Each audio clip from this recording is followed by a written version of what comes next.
They stared in the glass, Fiend and Morgan. 4 eyes met, of man and of Gorgon.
Oh, hello there. You know, Hogwarts students shouldn't be in the restricted section of the library without a note. You're lucky I'm just a professor. If the librarian caught you... Oh, you've already picked up a book, I see, but... Hang on a minute. It's covered in dust. You must be the first student in years to pick it up. Where in the library did you find this? Ah, looks like you've got post. Let's see now.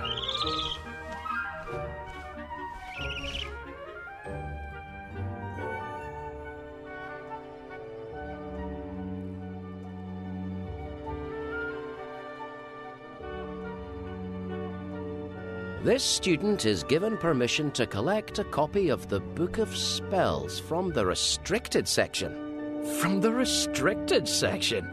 How on earth did you get permission for this? Oh, you're a Slytherin. Perhaps best not to ask then.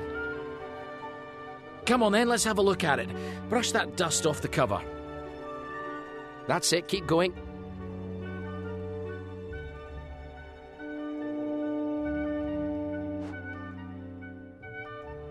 Wait a moment. Is this? Yes! This is the Book of Spells by Miranda Goshawk. I mean, this isn't your standard Book of Spells. It's very old. But after all, you did get permission. It's just... Well, Miranda Goshawk was a powerful witch, and sometimes magic in old spellbooks can be a bit unpredictable. Oh, but we've got your magical education to think about.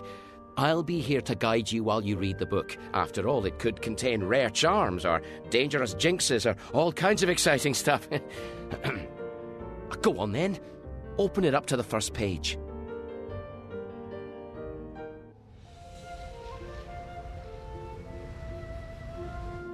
Ready to begin?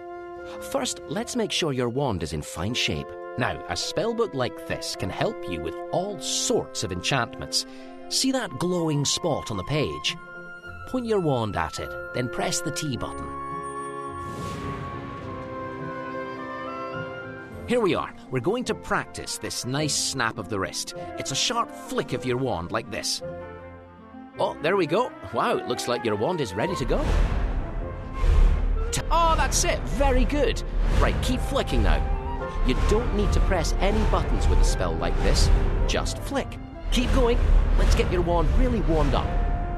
Flick out some more sparks. Make sure you've got the hang of it. Yes, you've definitely got the hang of it. Let's move on, shall we? You can cancel activities at any time by holding the circle button, so do that now. That's it, now hold it. It looks like your wand work is up to scratch. Let's move on. There you go. Now let's see what our esteemed author Miranda Goshawk had to say in her foreword. I was born into a poor family, the last of 9 sisters. When I was a youngster, there was no basic spell book to give a beginner witch like myself the clear and simple instructions that would have made magic a much less mysterious process. I struggled to understand the complicated instructions in the old-fashioned textbooks I was given at school. Back at home, I was at the mercy of my older sister's mischievous attempts to give me the wrong incantation for every spell I attempted. Hand-me-down robes are merely embarrassing. Hand-me-down spells can be dangerous. When I grew up, I quickly realized that the help I had craved simply did not exist. And so, I created the book you are holding now. The Book of Spells. I could not be prouder that this simple school textbook is now being used in schools for magic all over the world, and has been translated into 72 languages, including Gobbledygook and Murmish. I also had a few special editions printed for my dear sisters, which unfortunately contained a few misprints that led to quite a few comical mishaps. But Romilda's tale has vanished now, and we're all friends again. The Book of Spells will enable you to perform a range of basic and not-so-basic spells that will enhance, protect, and enliven your life. At the end of each chapter, you will find a conundrum, a little poem with a hidden message concerning those characteristics and habits that make witches and wizards truly great. Each conundrum tells the story of a witch or wizard who did not possess the necessary traits and paid the price. Names have been changed to protect the inadequate. The solution to all the conundrums can be found when you have mastered every spell in this book. But by that time, you may not need the solution at all. Good luck, stay safe, and make good magic.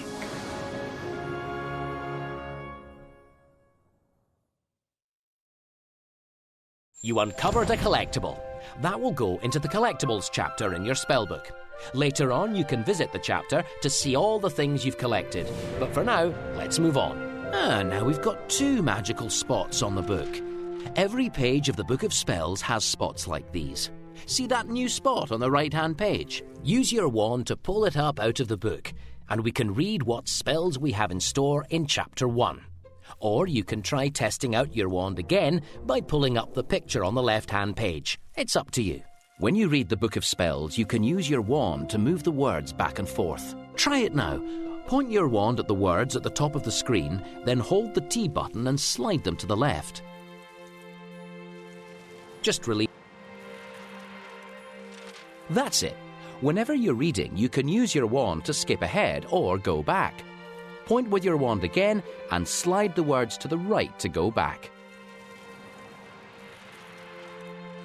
Nice wand work. You can also stop reading at any time by holding the circle button. In this chapter, we'll learn 4 spells ideal for developing your wand skills. Each new spell is sure to be useful throughout your wizarding career, whether you're making objects fly or lighting your way in dark places. Practice hard, and you'll soon be ready to take on this chapter's final test, and will be well on your way to becoming an accomplished witch or wizard.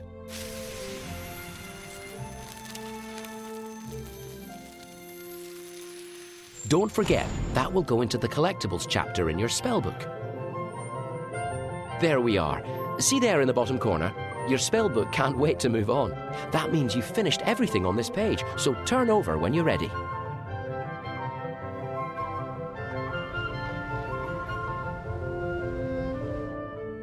The Levitation charm. Aha, starting with the basics. This one always comes in handy. Right, First, we'll learn a bit about the spell. Then, when you're ready, you'll learn to cast it. Now, you don't read this spell book like a muggle textbook. To read your book, you point your wand at any words that are glowing on the page and then just press the T button. The Levitation charm is one of the first spells learnt by any young witch or wizard. With the charm, a witch or wizard can make things fly with the flick of a wand. The charm is an excellent test of your magical skill, wand control, and above all, patience.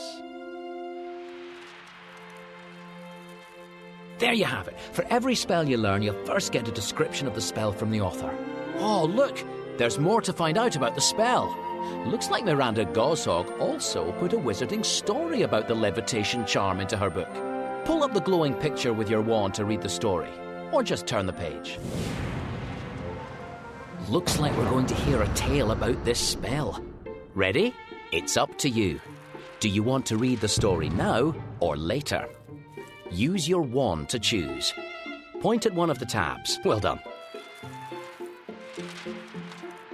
The Levitation charm was invented in 1544 by Warlock Jarlath Hobart, who mistakenly believed that he had at last succeeded in doing what wizard kind had so far failed to do, and learnt to fly. Hobart invited a large crowd of wizards, including the chief warlock of the Wizengamot, to witness his maiden flight. On the 16th of July, 1544, Hobart climbed onto the roof of the local church. And after several speeches and a rousing performance of the... it seems your spell book... No, that's not the right word. Ah, yes. After a rousing performance of the national anthem, he leapt into midair. At first, Hobart appeared to have succeeded. He hung in midair for nearly 3 minutes, until the crowd grew impatient to see him move somewhere. In response to their catcalls, Hobart began to perform vigorous swimming movements, which had no effect. Mistakenly believing that he was being hampered by his heavy boots and... another missing word. No, that doesn't seem right.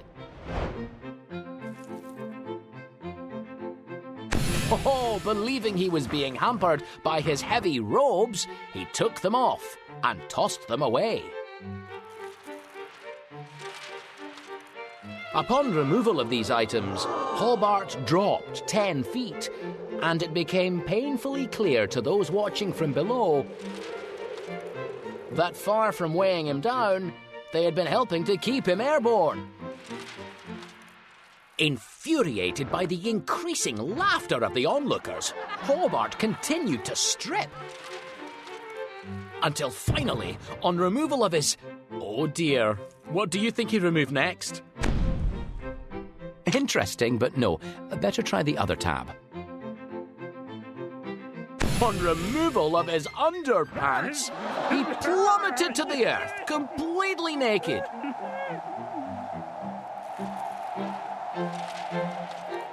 Breaking 16 bones and earning himself a fine for what the chief warlock described as outrageous silliness. Humiliated, Hobart returned home and continued his work. He eventually realized that he had invented a spell that would lift objects into the air and could cause them to hover for varying lengths of time, depending on their weight and the skill of the spellcaster. Small animals and even children might be levitated, but once airborne, they had no control over their direction of movement. Hobart consequently made a second announcement, and another, even larger crowd assembled to watch his new demonstration, hoping for another hearty laugh at his expense. The new demonstration was initially much more successful than the first. Hobart showed the onlookers how he could lift a variety of objects, ranging from small rocks all the way up to... what else? That doesn't sound right. Perhaps try the other tab. That's it. He could lift fallen trees.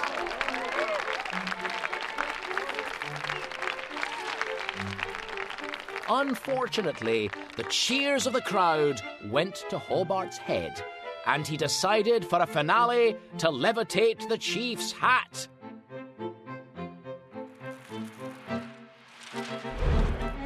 It was only then that he, and indeed the crowd, realised that the chief wore a wig.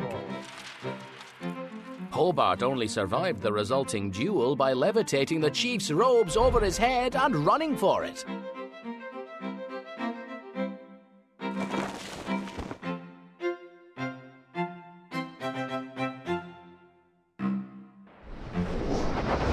There you go. Now, some spells in the book will have wizarding stories to go with them, left especially by Miranda. I mean, our esteemed author. This spellbook has some powerful magic indeed. Time for you to do some magic of your own. I think you're ready to learn to cast this spell. Wand at the ready and turn the page. One of the book's pictures has got a bit out of control. Just try brushing those feathers away with your hand.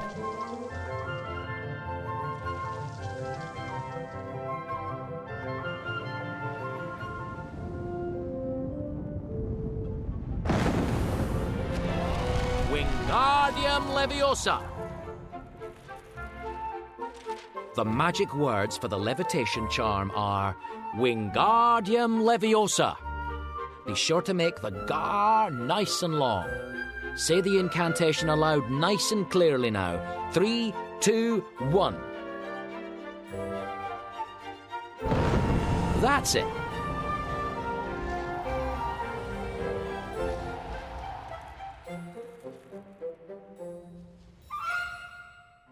That's the incantation learnt.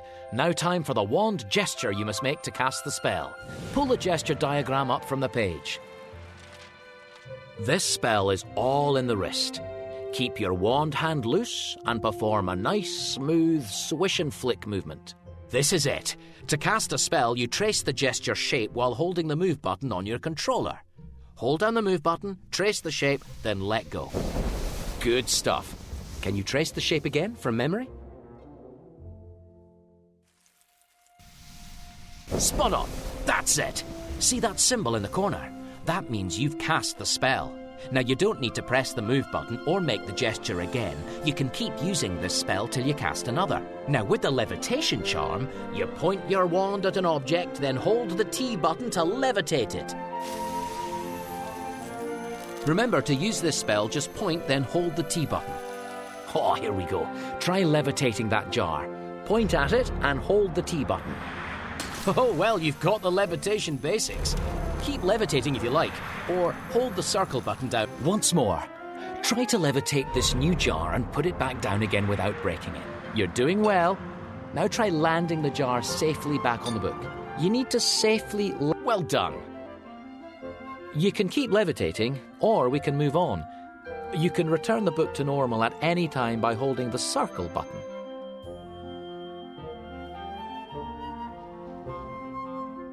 Huh! Look at that. Some previous student has scribbled in your book. Defacing a library book. Wait. It looks like they've added an enchantment to the book. I tell you what. Use your wand to pull up that bewitched illustration from the page and let's see what happens. Uh-huh. It seems our mischievous magical vandal wanted to give you a creature to practice levitating. Go on then, give it a go. Cast Wingardium Leviosa and then try levitating that toad. It won't do it any harm. That's it, keep levitating the toad. Oh, he doesn't know what hit him. Well done. Of course, this toad was just conjured up by your spellbook. Don't let me catch you trying this on the real thing. I might have to start taking away house points for that tomfoolery, even if the toad was just conjured up by your book. That's the basics. Now it's time for a proper practice of your new spell.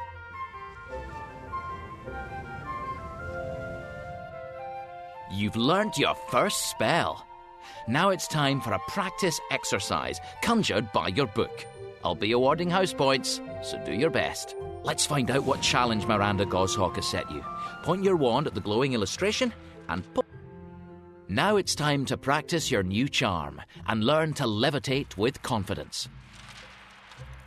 Luckily, this spellbook holds a number of powerful enchantments which allow it to provide a safe space for spell practice. Your book's going to conjure up a practice space. Here we go.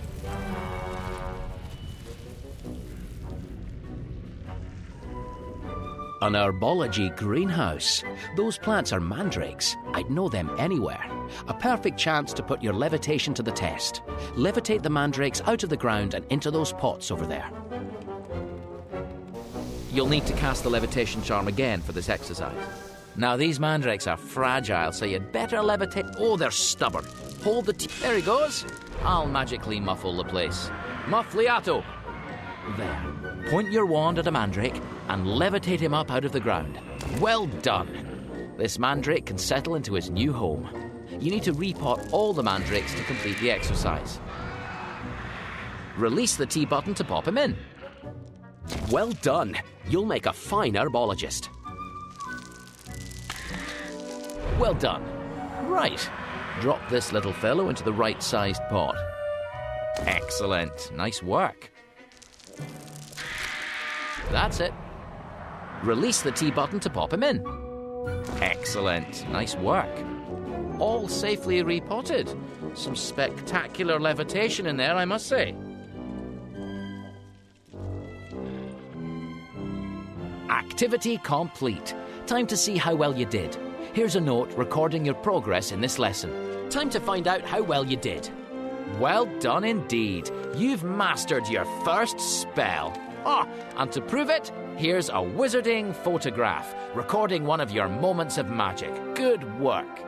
Spectacular. All mandrakes repotted without any mistakes, so that's 15 house points for you.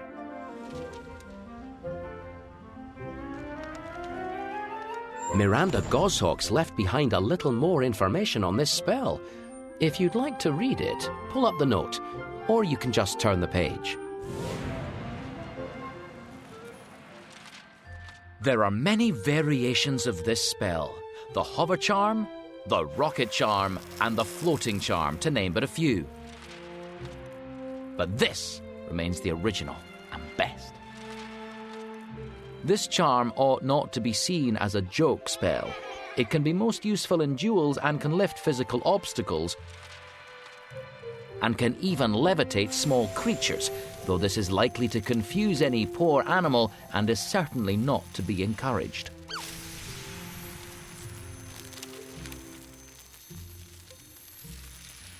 Well done. You're building an impressive collection of souvenirs. Your first spell lesson complete. Now, are you ready to move on to your next spell? You can return here whenever you like, so turn the page.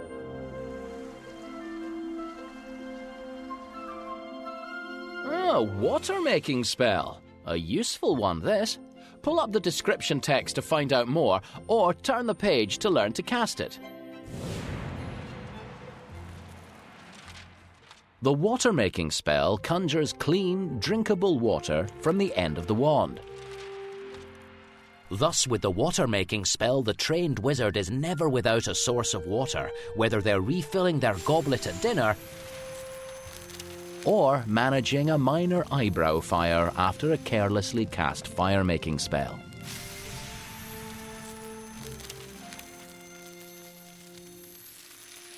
Oh, look at that, another collectible. Our vandal has left another scribble. The last one was educational, just. Shall we have a look? Or if you like, just turn the page. Ooh, the bubblehead charm.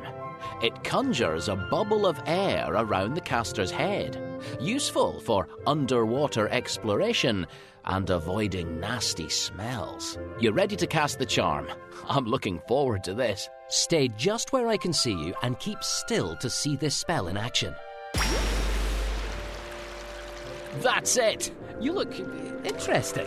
What's our magical vandal up to now? Goodness, a chance to try out your bubblehead charm. Although this charm is brilliant for underwater exploration, wizards with particularly bad breath have reported some problems after the first 30 minutes or so. I wonder if those fish have seen an underwater wizard before. See if you can grab one. There they go.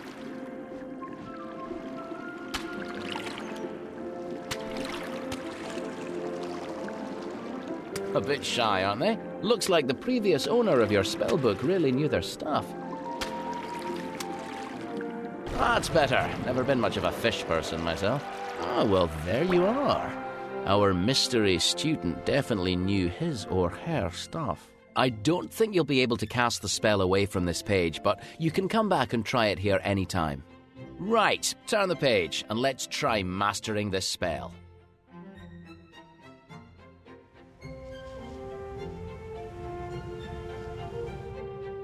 Here we'll learn the necessary gesture and incantation to conjure water from your wand. We'll learn the incantation first. Pull up the illustration on the page.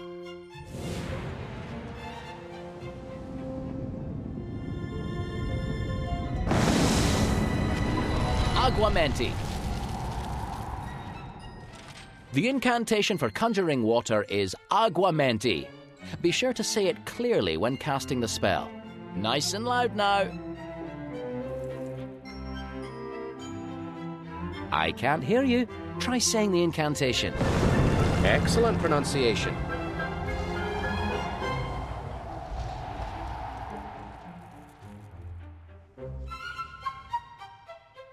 You're ready to learn the spell shape.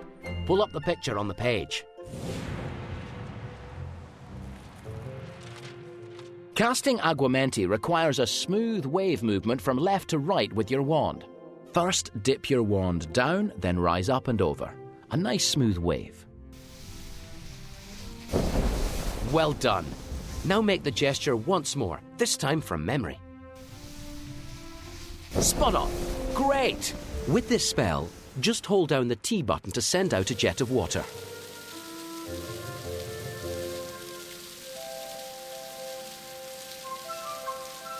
Let go of those words to start reading them.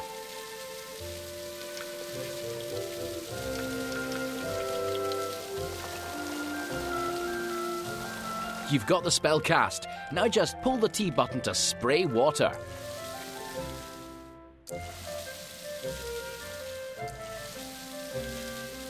Give the book a good spray. Don't worry. Oh, nicely done. The book could do with a rinse. Good stuff. How about we let the book dry off, eh? You have to be sure that the book is dry before we move on. Tilt the book up so the water runs off it. That's the way.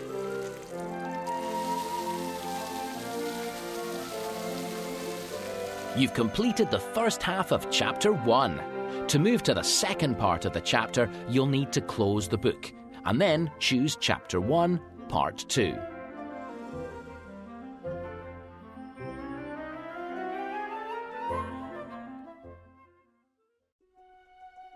Right, that's the back of the book. Turn your book over to move on.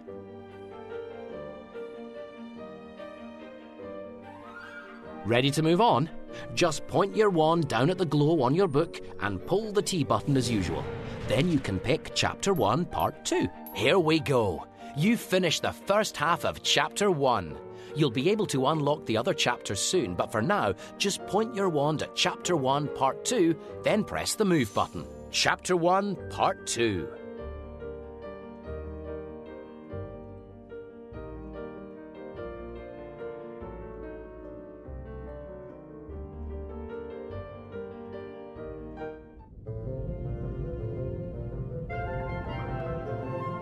Unlocking Charm. Oh, this is an unusual spellbook. Now, I wouldn't normally teach you this ingenious little charm so soon in your career. Still, it seems Miranda Goshawk thought you could be trusted. pull up the text to learn about this spell. There are many ways to pass through locked doors in the magical world. See the fire-making spell, the gouging spell, and the reductor curse. Where you wish to enter or depart discreetly, however, the unlocking charm is your best friend.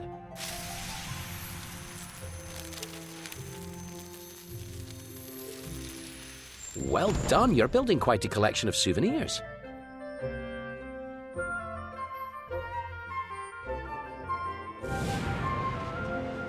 Ready for another tale? Wand at the ready. Here we are. Want to read the story now or later? Remember, you can always hold the circle button to cancel the story.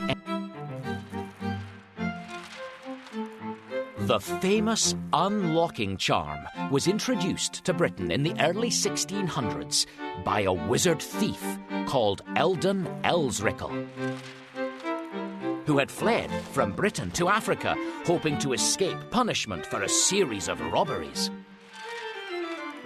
Elsrickle sneaked back into the country, heavily disguised and possessed of two treasures. The first was a baby monster called a Nundu, a terrifying leopard-like creature which, when full grown, could devour whole crowds of men in a single gulp. However, the cub could be subdued with a simple, what would you use to subdue? Interesting, but no. Better try the other tab.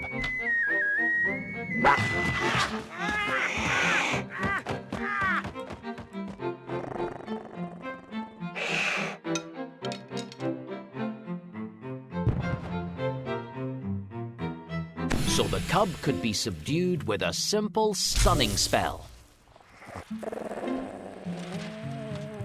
And Elsrickle intended to use it to guard his house when he was not there.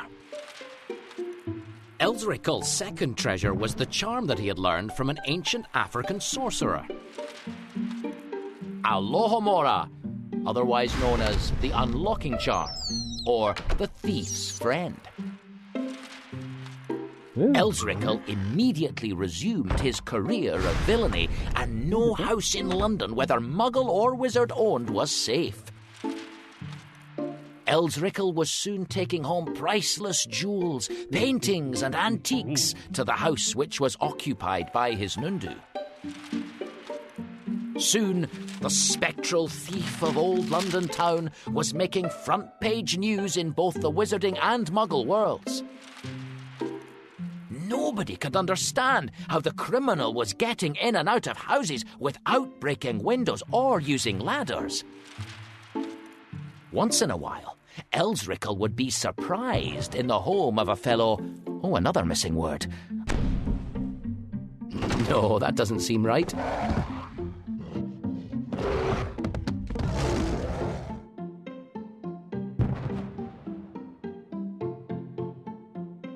Elsrickle would be surprised in the home of a fellow wizard.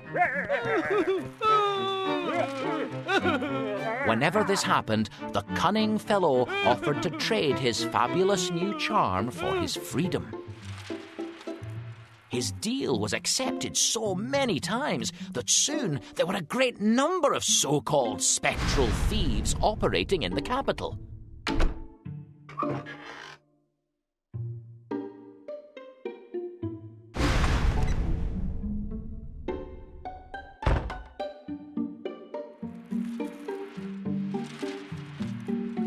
Elsrickle was confident that he would never be burgled, however, because he made sure that everyone knew he owned an ever-growing... What horror did Elsrickle keep in his house? Can you remember? No, that's not the right word.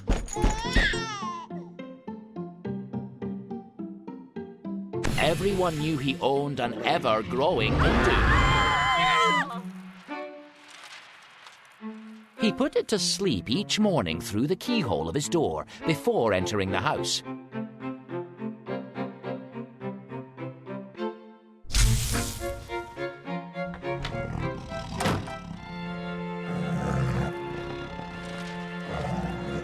and woke it up in the same way when he left at night.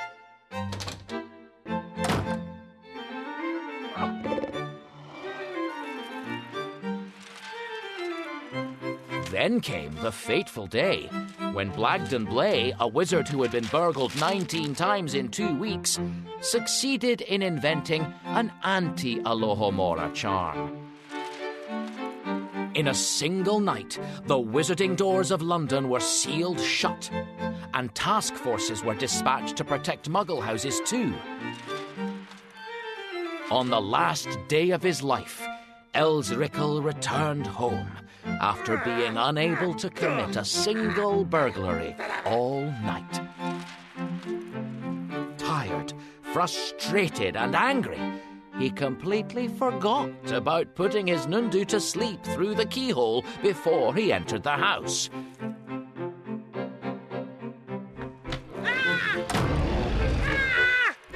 The last word he ever spoke before being pounced upon and eaten was Alohomora.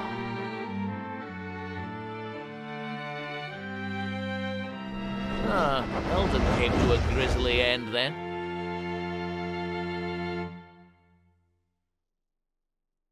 Right then, we'd better learn the spell. Turn the page.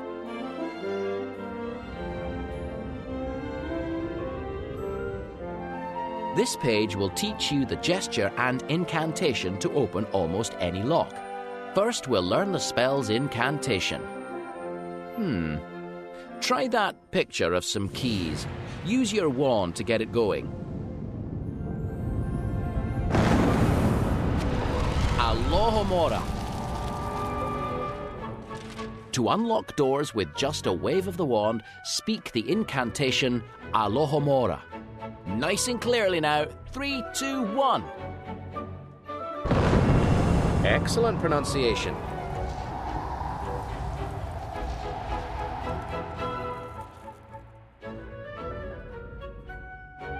Excellent. Now let's learn the gesture. Pull the diagram up from the page.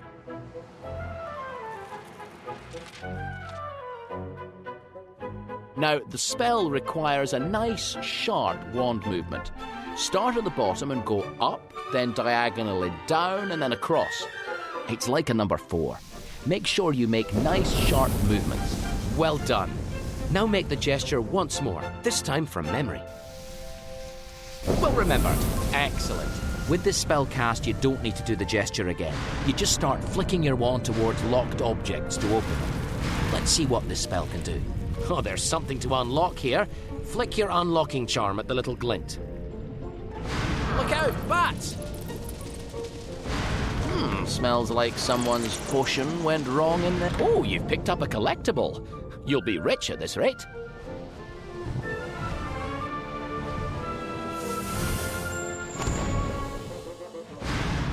Wasn't expecting that. Well done. That's the last of them. We've got another bit of information about this spell. Pull it up if you'd like to read it, or you can just turn the page.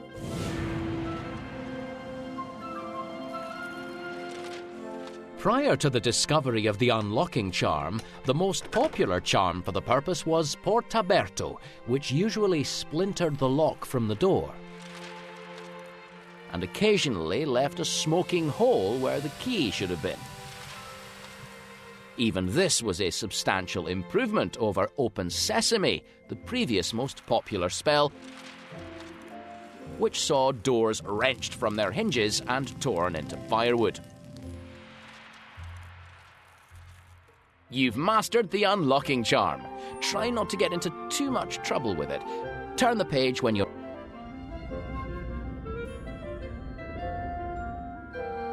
Wand lighting charm. As before, point your wand at the words, then pull them up from the page. This charm will light the end of your wand, providing illumination in darkness. The wand lighting charm is simple, but requires concentration. Take great care not to accidentally set your wand alight, as damage of this kind can be permanent. If in any doubt about your abilities, you would do better to buy yourself a magic lantern.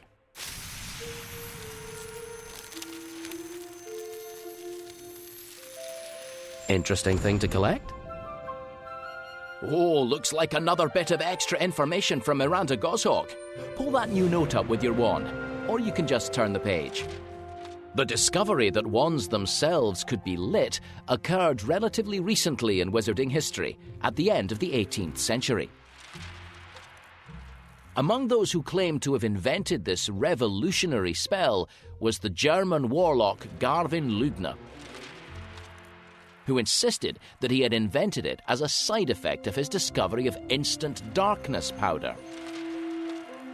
It transpired, however, that not only was Lugner lying about Lumos, his powder was only useful for slightly dimming the lights.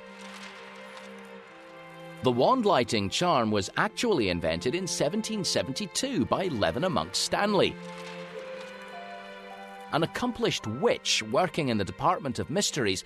Levina astonished her colleagues one day by lighting the tip of her wand to search for a dropped quill in a dusty corner. Prior to Levina's discovery, all manner of magical lanterns, candles, and light creation spells had been used, with varying degrees of success, to penetrate darkness, both natural and curse-related. So without further ado, let's turn the page and learn to cast the spell. A pile of leaves? What a mess. Just brush them away with your hands.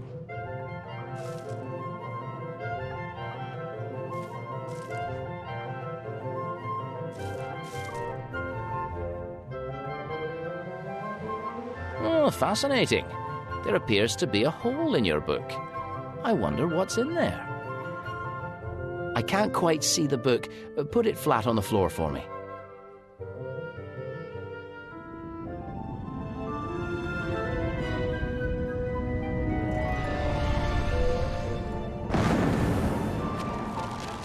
Lumos.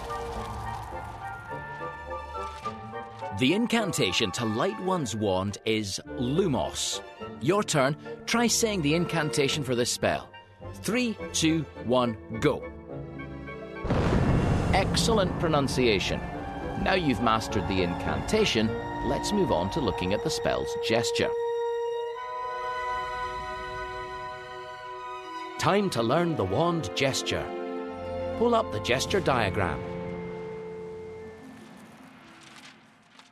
The gesture for Lumos is a nice, smooth upwards loop. So it's a loop for Lumos. It can be tricky, this. Start going straight from left to right, then loop up and over, then carry on straight to the right. Great! Once more, this time draw the shape from memory. Ha-ha! That's the way. Excellent. Let's move on and see what this spell can do. Once you've cast this spell, you just need to hold your wand wherever you need light. Simple as that. Oh dear. Did someone throw some Peruvian darkness powder in here? You'd better cast Lumos again.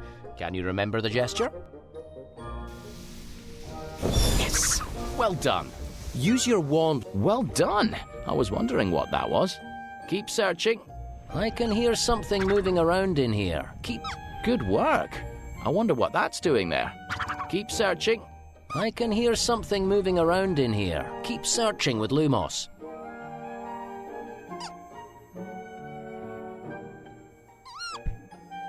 Can you hear that? There's something alive in here. Keep shining Lumos around.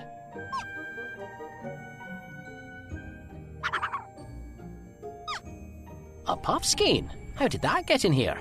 Well, these make the perfect wizarding pet. Excellent, that's the last of them.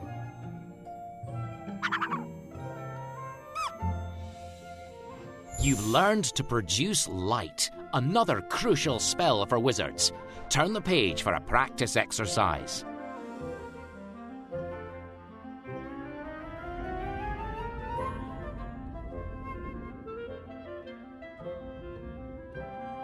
Oh, Miranda certainly wants to put you through your paces. Use your wand to pull up the text from the page. By now, you should be getting the hang of spellcasting, but it's important to practice the wand lighting charm to ensure that you've mastered it. Once again, your spellbook will now conjure somewhere for you to practice your powers of illumination. I hope you're not afraid of the dark.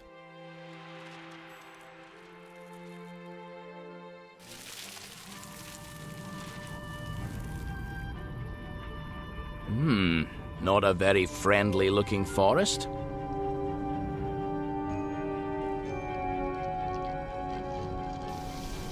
That's right, Merlin's beard, a devil's snare. These predatory plants thrive in the dark but can be driven back by light. That devil's snare looks eager to rip your spellbook to pieces. Cast Lumos to ward it off. Shine Lumos onto those tendrils to frighten it off.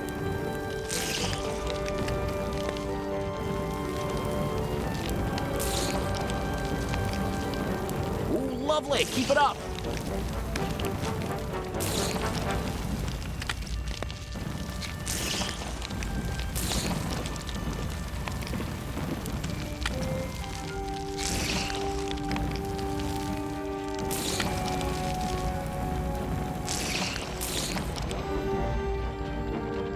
That devil's snare didn't know what hit it. Wonderful wand work.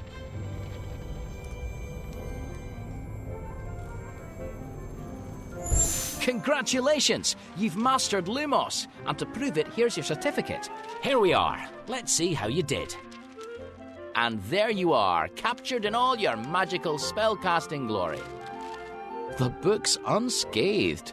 After that superb display of spellcasting, you've earned 15 house points.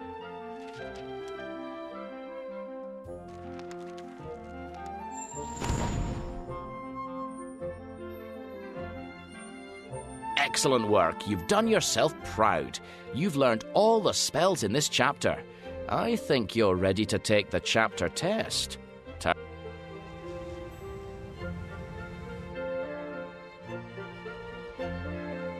Your first test. I know you'll make me proud. Pull up the glowing text on the page to begin.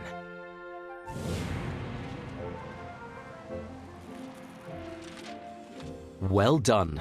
You've nearly completed the first chapter of the Book of Spells. Now you'll need each of your new spells to pass a final test. By first overcoming a series of puzzles, and finally by taming a dangerous magical creature. Pass the test, and you will win the first of my conundrum poems, and will have taken your first step towards wizarding greatness.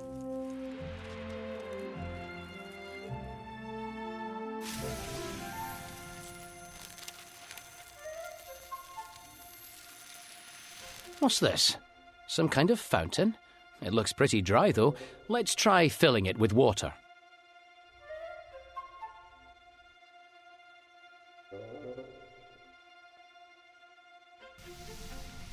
Oh, no good! Press triangle if you need a hint. I think water is the key to solving this. That's it! Now, point your wand and hold the T button. Having trouble? Try aiming your wand directly at the fountain. You need to keep filling it with water. Use Agua Mentis some more. Merlin's beard! It was a trick! We've released a Kelpie, a shape-changing water demon, very dangerous. The only way to tame a Kelpie is to get a bridle over its head like a horse. Miranda set you quite a task. First, we'll need to find something to bridle it with, like a bit of rope. You know this place is strangely familiar. I think we're in Scotland. I recognise that loch. And here's another kind of lock. This portcullis is in our way. Remember, in this test, you'll need all the spells you've learned so far. What spell could help us open up the gate? Try the unlocking charm. Remember, it's like a number 4. That's it. Now flick your wand towards the lock. You unlocked it. The gate seems to be broken, and we can't get through to fix it. See those cogs all over the floor? Try lifting them up and putting them back in place on the wall. A good chance to show off one of your spells. We still need to fix the gate mechanism. Which one of your spells could lift up those cogs and put them back? I'm not totally sure which spell you were trying to cast there. Try again. I'm not totally sure which spell you were trying to cast there. Try again. Forgotten a gesture? You can press triangle at any time for a hint. We can see well enough at the moment. Try another spell. I'm not totally sure which spell you were trying to cast there. Try again. I'm not totally sure which spell you were trying to cast there. Try again. Try using your levitation charm to float those cogs up and into the right places. The gesture's a swish down and a flick up, remember? I'm not totally sure which spell you were trying to cast there. Try again. A bit lost? Press the triangle button for a hint. I'm not totally sure which spell you were trying to cast there. Try again. Ha ha!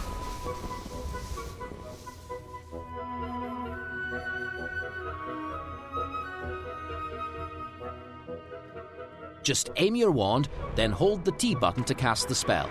Excellent. Where does this cog need to go? Excellent work. Oh, that's the way. That's got it, but where does it fit? That's it. One more to go. Excellent. Where does this cog need to go?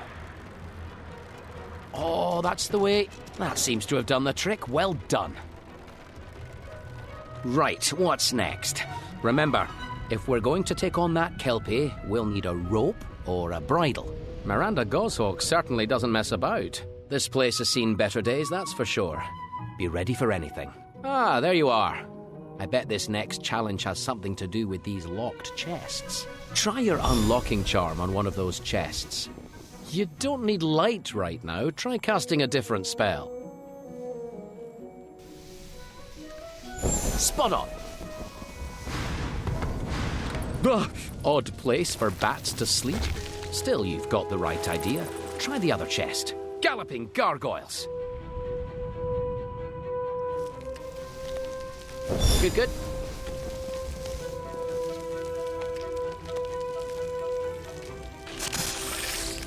Oh dear, it's not going anywhere. Hold your wand as close as you can to scare off the devil's snare. Don't let it get the upper hand, or bind.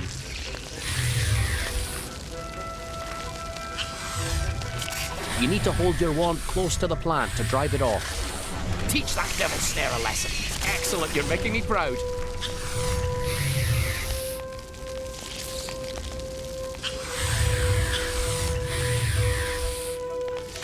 Don't let it get the upper hand, or bind.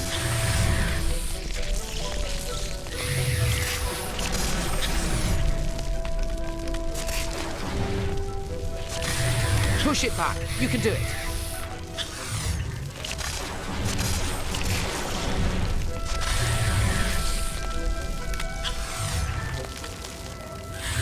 Oh dear, it's not going anywhere.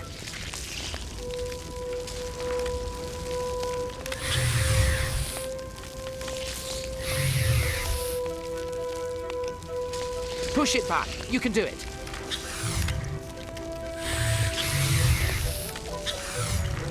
Looks like it's retreating.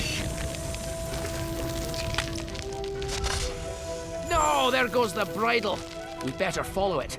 Where's this test going to take us next? The lock. Wand out, I think. That Kelpie could be anywhere. Be ready. I have a feeling this is the final part of the test.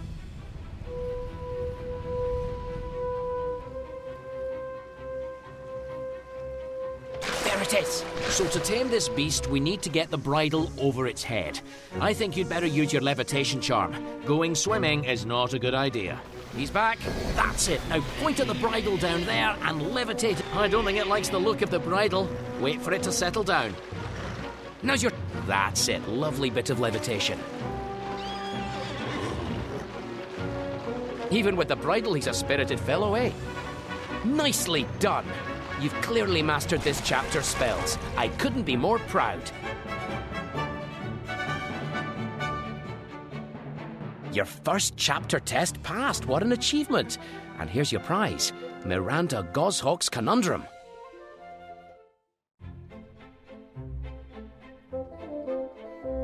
When little Isadora Rose, a sweet young witch, that button nose, was bought a wand, she thought it grand. It shone so brightly in her hand.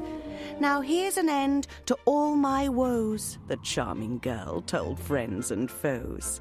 I'll never ever need to work. In truth, she always liked to shirk. If anybody makes me cross, my wand will show them who is boss.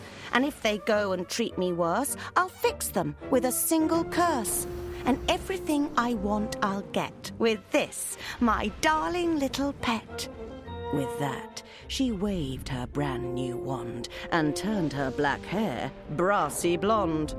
But as the days and weeks went by, that lazy girl refused to try to master new spells. Truth to tell, she didn't do the old ones well. Her hair turned blonde but then fell out. Her curses never had much clout. Her wand began to wilt, poor thing, as boredom took away its zing. And naturally she blamed the wand and threw it in the old duck pond. But you know better. You can see what caused her mediocrity. What must you do, which she did not? What must you do, and do a lot? Answer this, and do it loads, or I will turn you all to toads.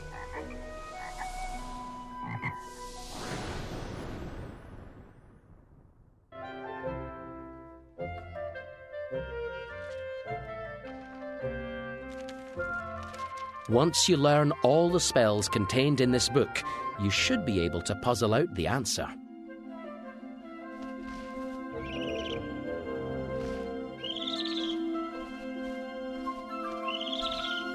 Here's your certificate recording your progress. Pull it up from the book to have a look. You've mastered your first set of spells. Take 5 house points.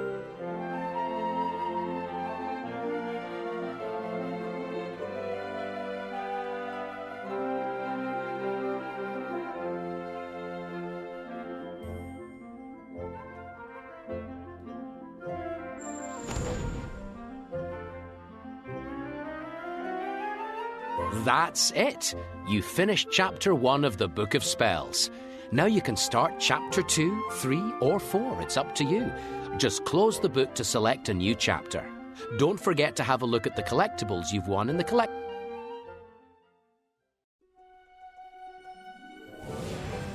Now you're free to take on Chapters 2, 3, and 4 in any order. Remember, you need to complete Part 1 and Part 2 of each chapter before you can start a test. And don't forget to visit the Collectibles chapter to see what you've picked up so far. Chapter 2, Part 1.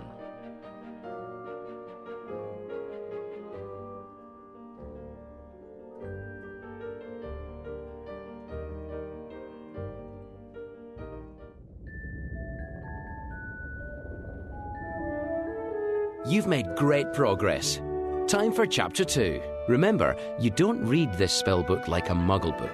Point your wand at the glowing words, then pull the T button to start reading. It's time to move on to more complex magic. In this chapter, we will cover a range of challenging and at times dangerous new spells.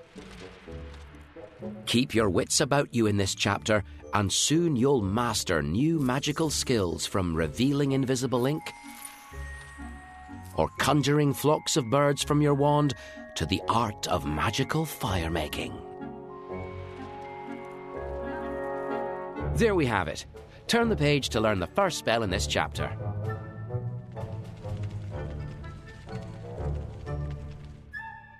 The fire making spell. We'll first learn a bit about the spell, then you can try casting it. Remember, you need to use your wand to read. Point at the glowing words, hold the T button and pull the words up off the page. From lighting a warm hearth to igniting a Christmas pudding, the fire-making spell is always useful around the wizarding household. However, the ability to produce fire with the flick of a wand can be dangerous to your fellow students, and worse, your books. A pair of dragonhide gloves is therefore recommended for this lesson. More careless students might also like to brush up on any hair regrowing spells that they might know.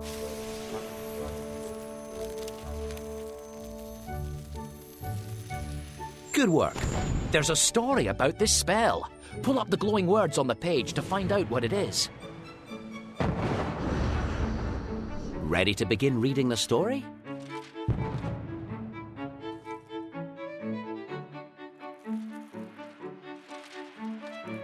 Spectacular though it is, students are warned that irresponsible use of the fire-making spell can have serious consequences.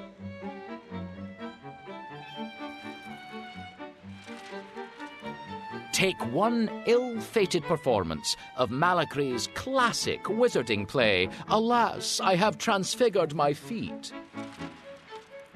History does not record the names of the actors, which is perhaps for the best, since by halfway through the first act, the audience had taken to throwing, "Looks like your spellbook is testing you again." What do you think the audience threw at the actors? Point at one of the tabs, hold the T button and slide it out. No, that doesn't seem right. Oh yes, the audience had taken to throwing pumpkins.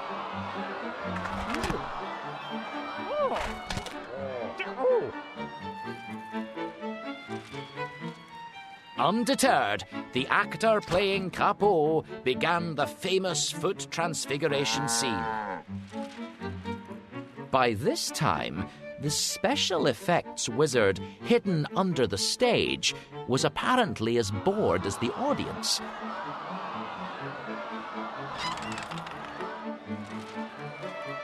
And decided to replace the traditional puff of yellow smoke with a huge eruption of...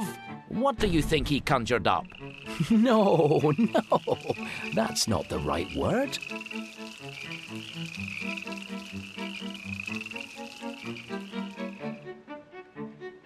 Oh yes, a huge eruption of fire from his wand.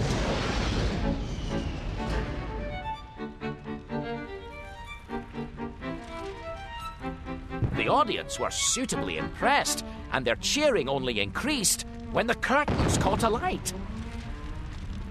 And the effects wizard began vainly trying to put out the flames while dodging hexes from the play's director. With the rest of the cast fleeing in panic, the actor playing Capo took this as his moment to shine. Casting a... Now what spell would you cast for your big moment in a burning theatre? No, that doesn't seem right. Casting a flame-freezing charm, he began the play's rousing final speech, protected from the fire, now engulfing the stage. Unfortunately, his no doubt stirring delivery was lost in the confusion as the audience abandoned the theatre. And the ill-prepared effects wizard tried desperately to remember the flame-freezing charm for himself. Show-off young students should take heed. Cast your fire-making spell with care.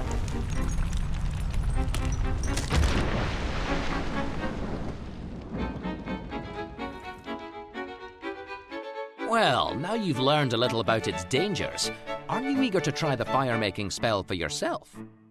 Our vandal has scribbled all over your book again. They've probably left you some nasty magical surprise. Go on then. Point your wand at the scribble and pull it up.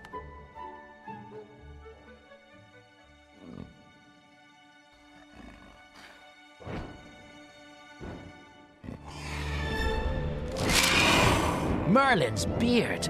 A paper dragon. This spellbook is packed full of surprises, all right.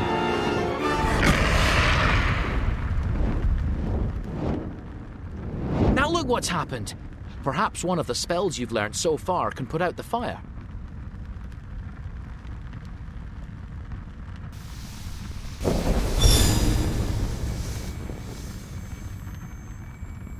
Fortunately, your book is enchanted to make fire harmless, so you can just wave your hands over the page to put out the flames. You'll be fine.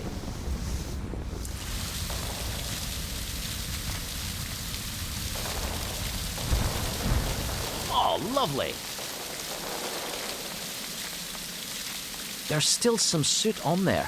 Clear it all up with your hands, or the school librarian will never let me hear the end of it. Good as new. Fortunately, your book is protected by powerful enchantments for exactly this reason. Now, if you've quite finished fooling around, now you know all about fire making, time to try casting it. Turn the page when you're ready to learn how to...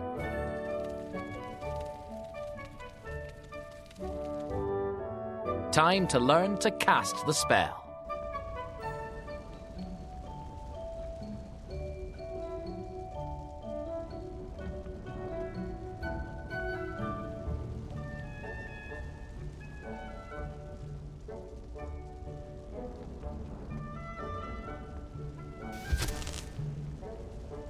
Right, we need to unlock the gate. Have you forgotten the gesture for the unlocking charm? Hold the move button down. That's it. Now, just flick your wand sharply down towards the book to cast.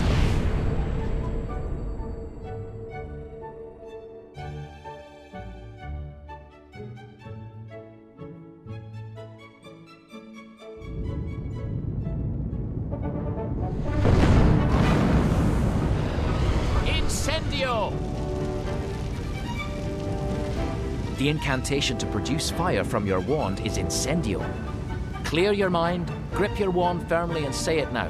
1, 2, 3. Excellent, well said.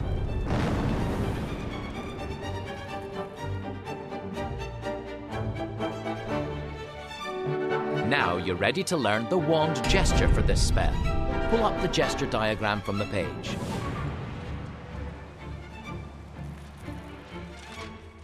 The fire-making spell uses 3 movements. A straight line to the right, then diagonally down and left, then right again. So it's like drawing a letter Z. Good. Do that once more, but this time without any help.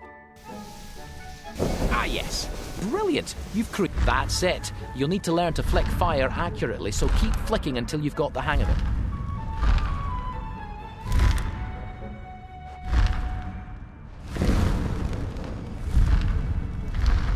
Excellent. You're a dab hand at the fire-making spell. Let's give your skills a real workout. Turn the page.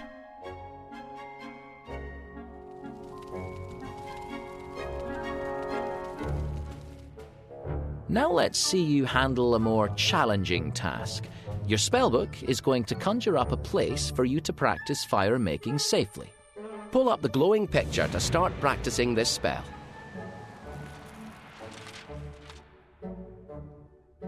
It's time to practice flicking fire from your wand. See how fast and accurate you can be with your spell casting.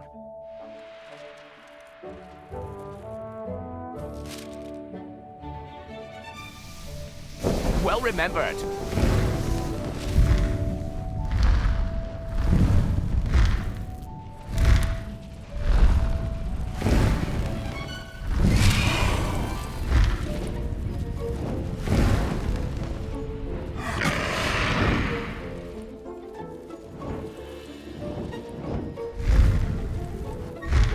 The place is full of creatures.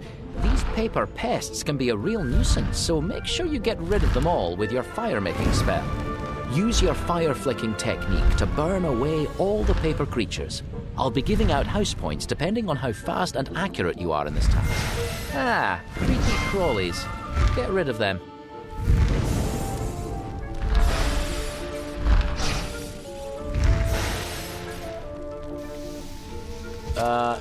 That spell won't help you here.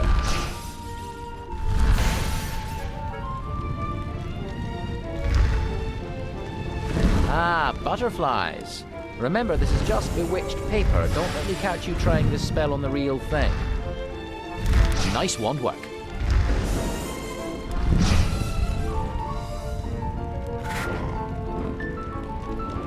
A fire-breathing paper dragon. Seems a bit impractical. You'll need to cast Incendio again for this exercise. Try flicking your fire when the dragon's to your left. Would you please stop destroying the classroom? I might have to deduct points next time. Blatant disregard for school property. I'm taking 5 house points for that. Excellent. You earned 10 house points.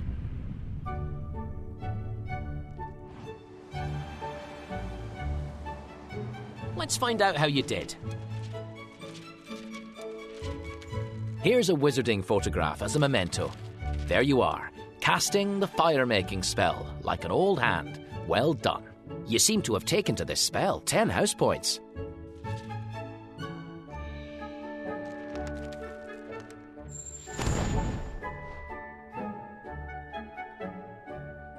Impressive work. When you're ready, turn the page to move on to the next spell.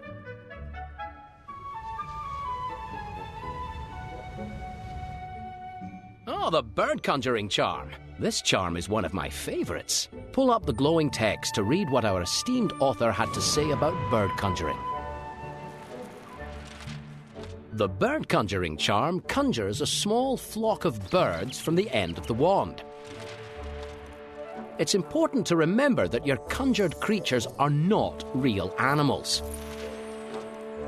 The more accomplished you become at the spells that create them, the more real the animals will appear. But you will be disappointed if you try to keep your creations as pets. They are mere phantoms of your own making. We've got an extra note with new information from Miranda. Pull it up to read it, or just turn the page if you want to get casting the spell. Of course, creating any living creature out of thin air is immensely difficult. This spellbook is concerned with practical instruction and not with theory. But your teacher will be able to explain the principle of artificianimate quasi-dominance, which will help you understand some of the many things that can go wrong when attempting to conjure animals from nothing. Severed heads, unidentifiable stumps, terrifying frog-rabbit mutations all have been created, to the dismay of those who made them, and the horror of those who found them hidden under cushions. However, for reasons that are still not fully understood, research continues in the Department of Mysteries in the Ministry of Magic. 2 categories of creature are much easier to create from nothing than any other: birds and snakes.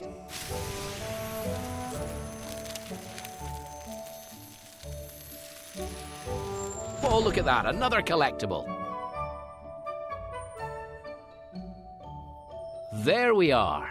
Turn the page when you're ready to...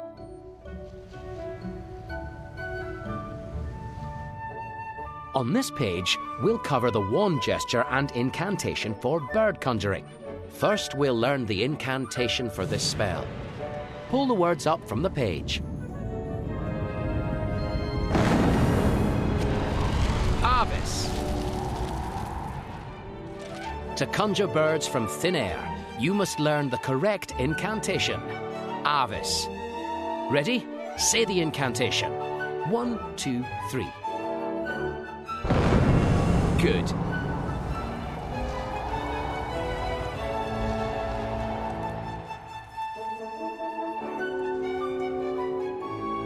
Time to learn the wand gesture for this spell. Pull up the gesture diagram. The bird conjuring charm calls for 2 smooth bumps from left to right with your wand. Be careful to point your wand away from your face. This spell can go off with quite a bang. Good. Do that once more, but this time without any help. That's it. That's it. Well done.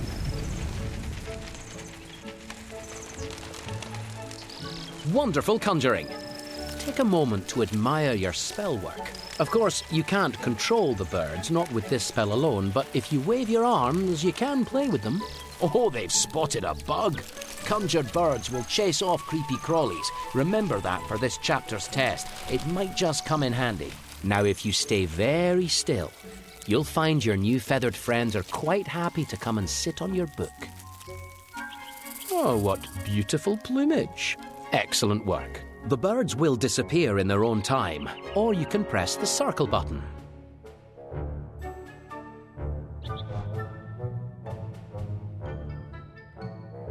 It seems our magical vandal has left you another message. Aha! The Apugno jinx!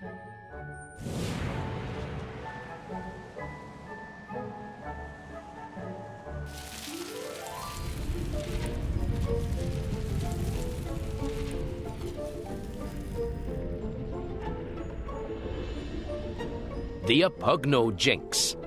Since you seem to have discovered it, I suppose there's no harm telling you. This jinx causes your conjured birds to attack anything you flick your wand at. Come on, if you're going to try out this jinx, cast Avis to begin. I'm going to let you try the jinx this once, so try flicking your wand at that cat. Don't worry, there you are. Your feathered friends have become a flock of fearful furies. Oh, you've certainly turned the tables on this cat. That's it.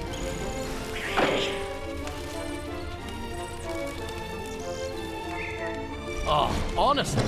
Go on, finish him off. That's it, he's off. Now, you won't be able to use Apugno anywhere else. You might need to conjure birds in this chapter's test, but you won't need to control them. Well, you seem to have mastered all aspects of bird conjuring. Remember, you won't be able to use Apugno to control the birds anywhere but here. Now for part 2 of this chapter. Just close the book to select part 2.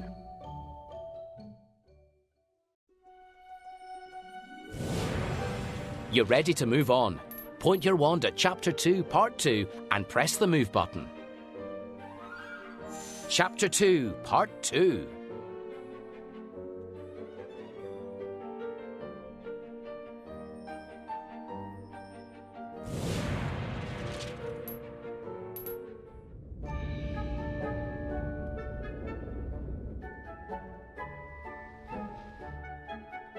You should read about this chapter first, or you can just turn the page to start your first. The revealing charm will reveal invisible ink and messages hidden by magical means. This spell is able to overcome most basic concealment charms, so be warned. Any plans for mischief hidden with invisible ink can easily be uncovered by wizarding parents and teachers alike.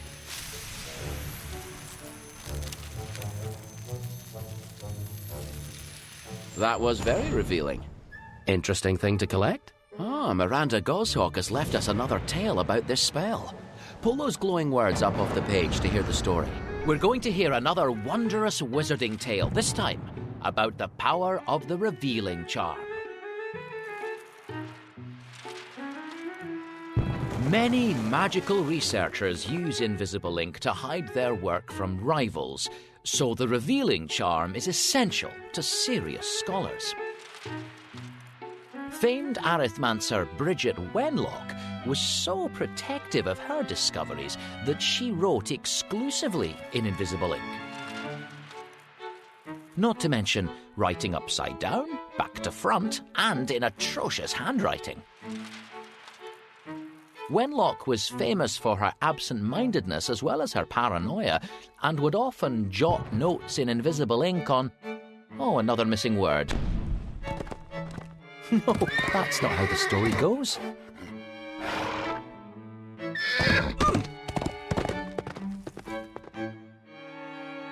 Ah, yes. She would often jot notes in invisible ink on scraps of paper.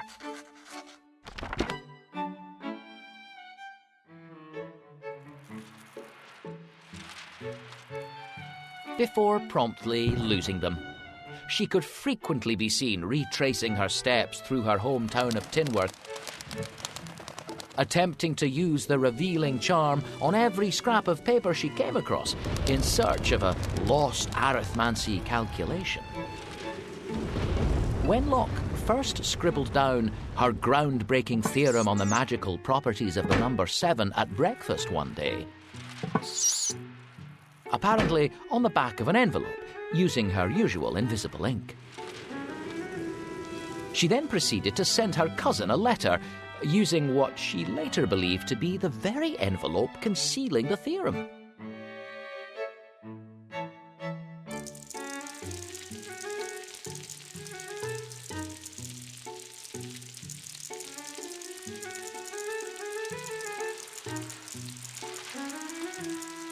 Soon, realising her mistake, Wenlock seized her broom and managed to overtake the... Overtook what? What is she... No, that's not the right word.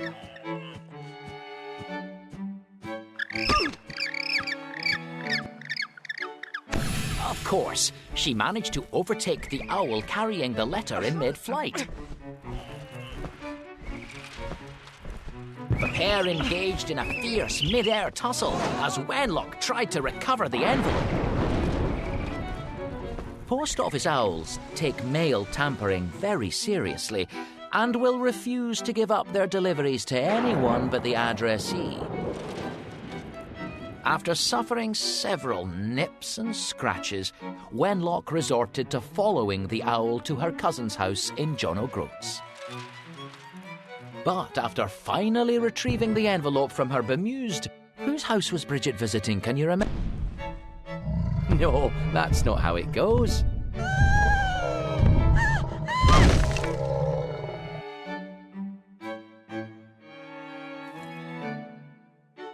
Yes, she retrieved it from her cousin, but her revealing charm revealed nothing but a cake recipe.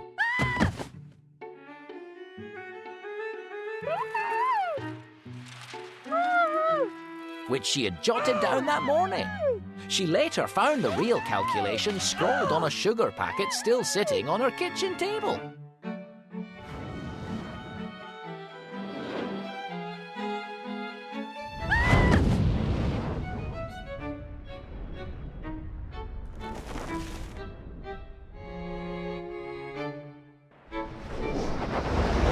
There you have it. Now, are you ready to use the revealing charm to uncover some mysteries of your own? Turn the page to learn to cast this charm and start uncovering.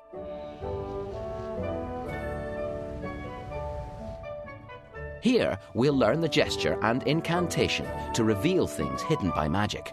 We'll learn the incantation first. Pull up the illustration on the page. Apparition. The incantation to magically reveal hidden writing or markings is apparition. Say the incantation aloud. Ready? 1, 2, 3. Excellent, well said.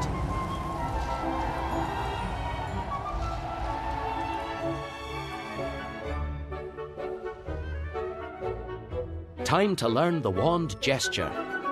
Pull up the gesture diagram. The wand gesture for the revealing charm is a loop and cross. Loop your wand from right to left and back again. Looks a bit like a fish, doesn't it?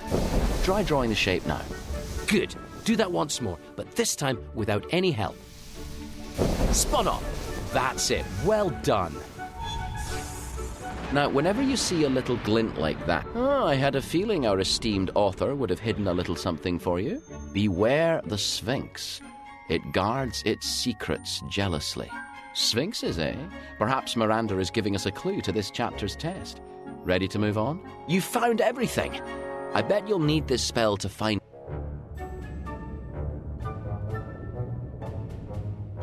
Ah yes, the engorgement and shrinking charms. It's amazing how useful it can be to grow and shrink things with magic. Time to learn the incantations. But that picture's become all overgrown. See if you can... These straightforward but surprisingly dangerous charms cause certain things to swell or shrink. You will be learning both charms together so that you can always undo an over-enthusiastic cast. There is thus no excuse for having accidentally shrunk your homework down to microscopic size, or for allowing a giant toad to rampage through your school's flower beds.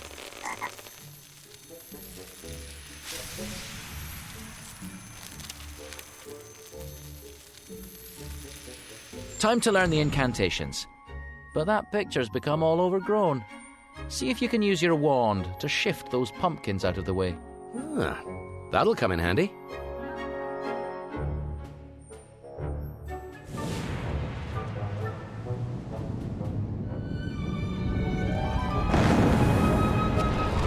Engorgio. The incantation to make things grow is Engorgio. Say it now. 3, 2, 1. Very nice.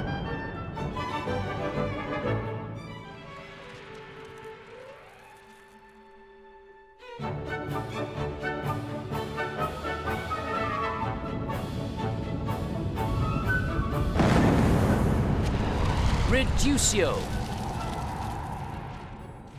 To magically shrink things, speak the incantation Reductio.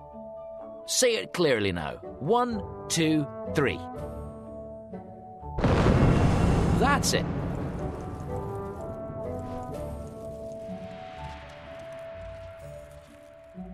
Right, time to learn the gestures for these charms. Turn the page to move on.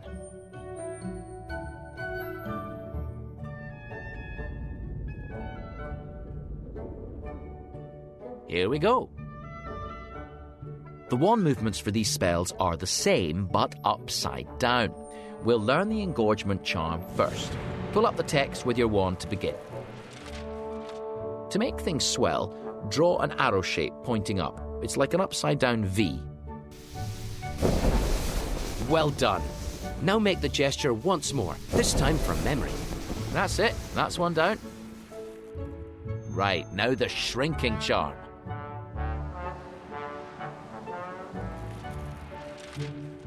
Making things shrink uses a wand gesture pointing down, so it's like a letter V.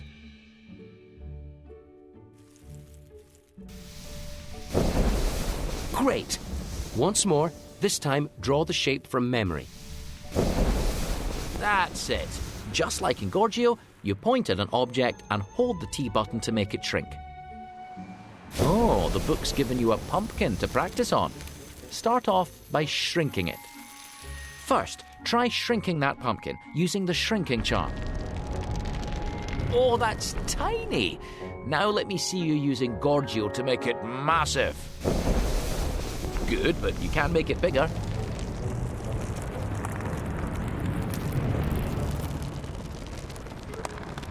Impressive. Yes, well, that can happen. Anyway, you've proven your engorgement and shrinking skills are up to scratch. You're a dab hand at shrinking and engorging. Turn the page now to practice these spells.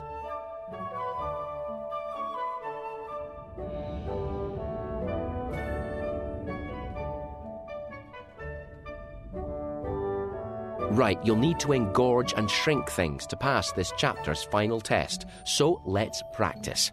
Pull up that illustration with your wand to start the exercise. You'll now have a chance to practice the engorgement and shrinking charms on some creatures. Don't worry, it won't do them any harm. With that said, it is not advisable to practice engorging or shrinking your own pets for homework practice. At least not until you're certain that you can reverse the effects.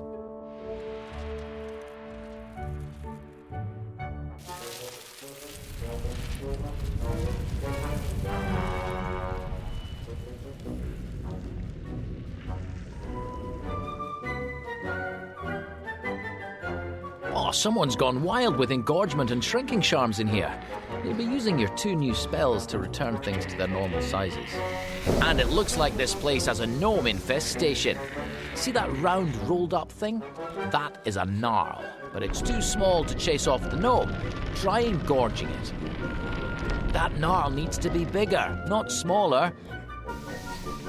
Well remembered.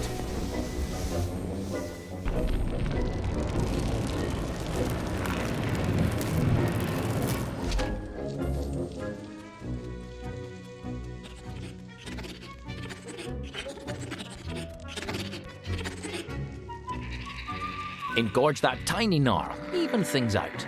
Well done. Gnarls might look like muggle hedgehogs, but they're fierce enough to fight off a gnome. Another gnarl and gnome, equally sized, so neither's giving an inch.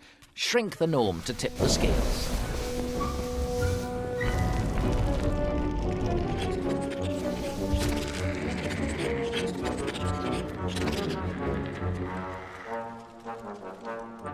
That's it! That gnome's not happy, but the gnarls were here first. These huge gnomes are kicking the poor gnarls around. Shrink the gnomes and engorge the gnarls to turn the tables.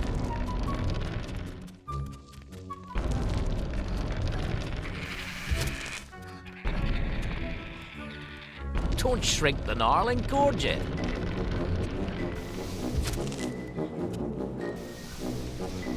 Good, good.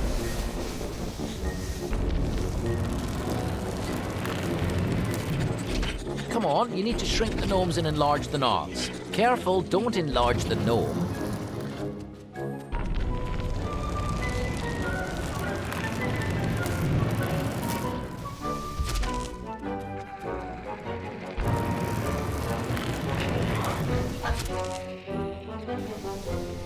Spot on.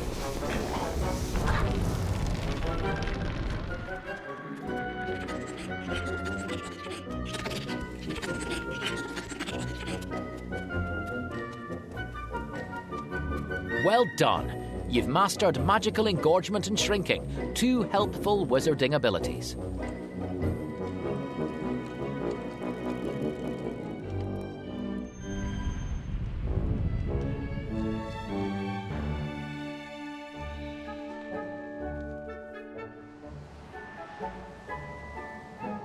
Let's find out how you did. Well, there you are, engorging and shrinking like an old hand. Well done. Perhaps a bit more practice with this spell, but well done all the same. 5 house points.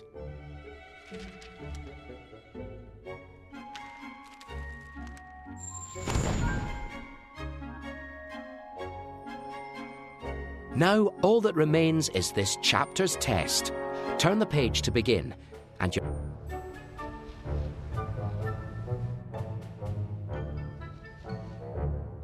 It's time for this chapter's test. Remember, you'll need all of the 4 spells that you've learned. Take a moment to make sure you remember them, then pull up the words on the page to begin the test.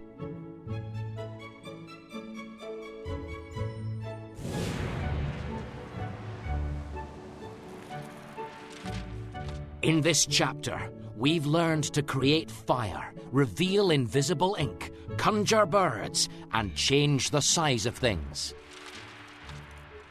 Now it's time to give your skills a real test, in a place where only Gringotts Cursebreakers have trod before.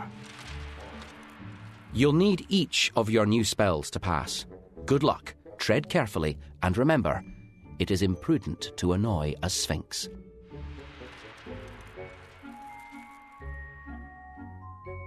Merlin's beard! A sphinx! Remember what Miranda said. These cunning creatures delight in puzzles and mysteries. I bet this one's hidden a puzzle around here. Can you find it?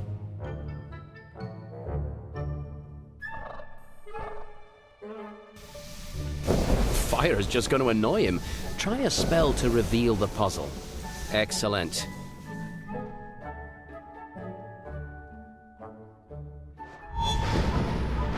Well revealed. Now, let's see what this cryptic cat has to say for itself. 3 trials you must pass to prove your worth. Well, that was cheery. Rare creatures, sphinxes, and terribly dangerous if you get the wrong answer. Ah, this must be the first of the trials. I wonder what's needed here. Well, you could start by finding a way to chase those creepy crawlies off this poor chap. Abbas, good thinking. Those birds will chase off the bugs.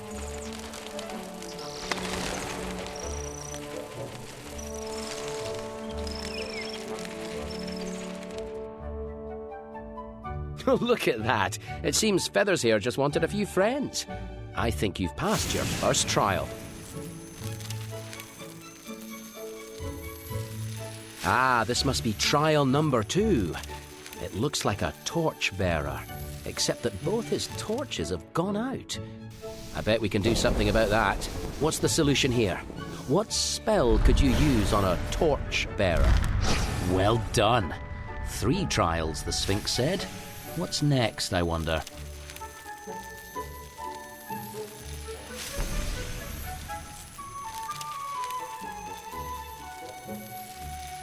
Nearly there. Trial number 3 looks straightforward. My guess is you need to make things a bit more balanced. Ah, yes.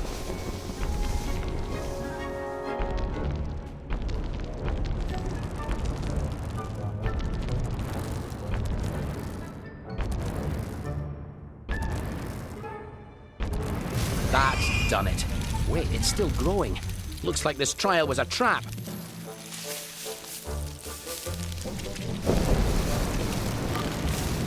Looks like that monster got away, for now.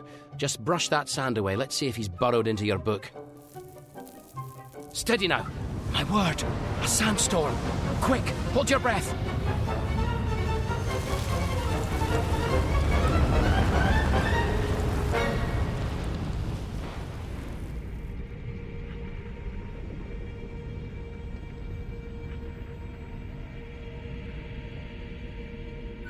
Where on earth have we ended up?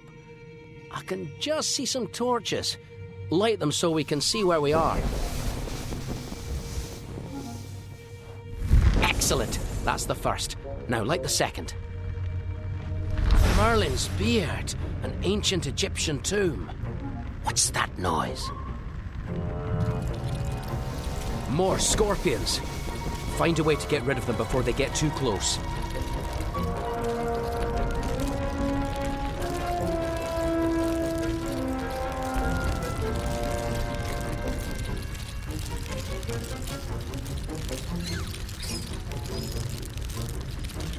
Excellent. It's so small, it fell straight through the grill.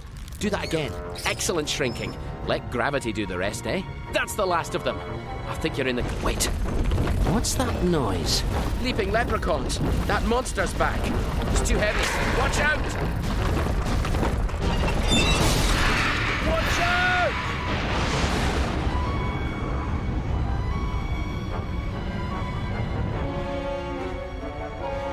Merlin's beard, where are we now? Heavens! Here's that monster-sized scorpion again. You better cut this overgrown arthropod down to size, quick. Yes! You better cut this over... That'll do. It won't get any smaller.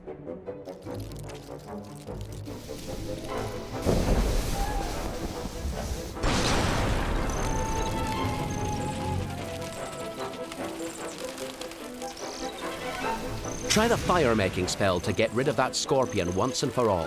The gesture is like a letter Z. Well, that's one way to snuff out a paper scorpion. Don't worry, it was only something conjured by your book after all. There's the Sphinx again. We must be in his inner sanctum. Let's see.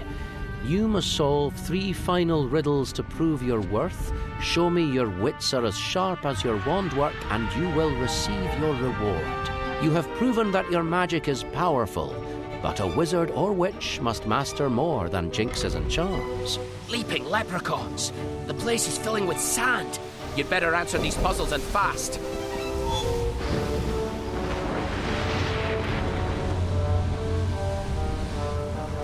If you let this spell burn, it will make a pyre of pyramid. Good?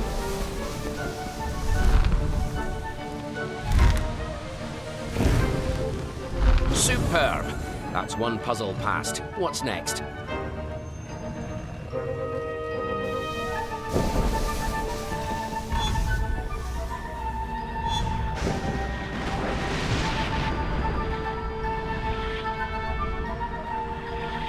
What does this one say?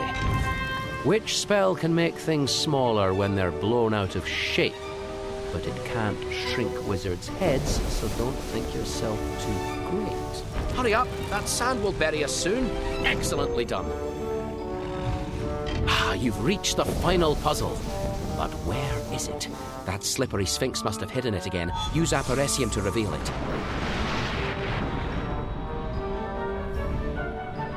The final clue. You've proven yourself with spells, but in this test, what has been a better friend than any charm or jinx or hex? I think it means what you used more in the test, your head or your heart. Point your wand, then pull the T button to choose. Brilliant, spectacular.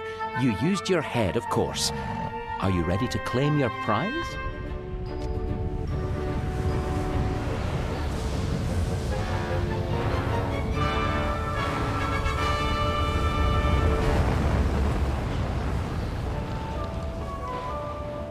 Whew, back again. Now, let's have a peek at this chapter's conundrum.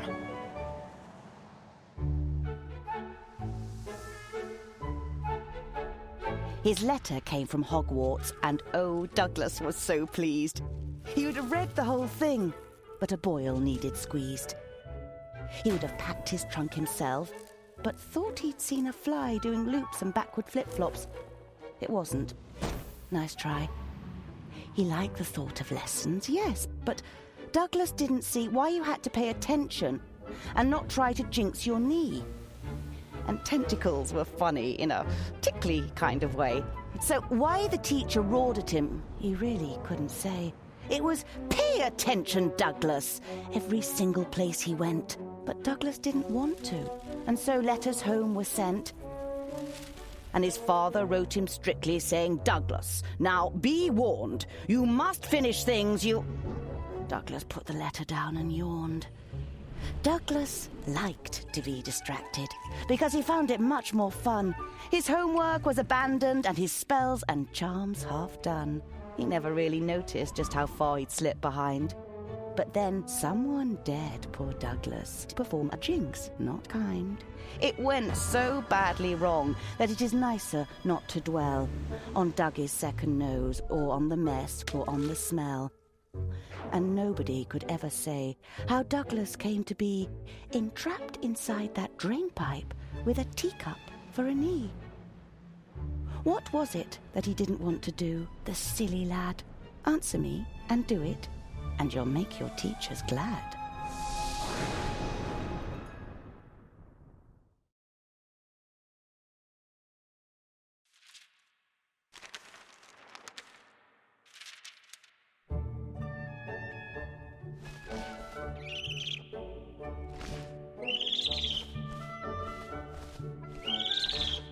Here's your certificate recording your progress. Pull it up from the book to have a look. Superb show of wand work, 15 house points.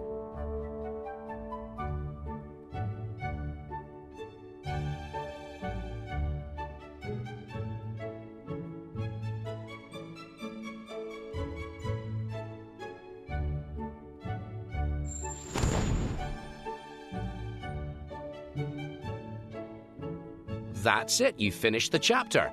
Close the book and choose another chapter.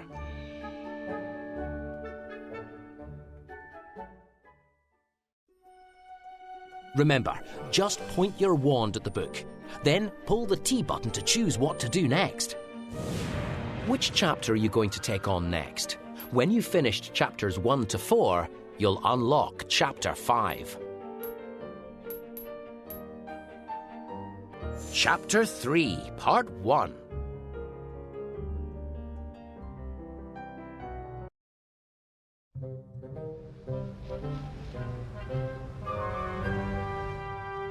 Chapter 3 stands before you. Excited?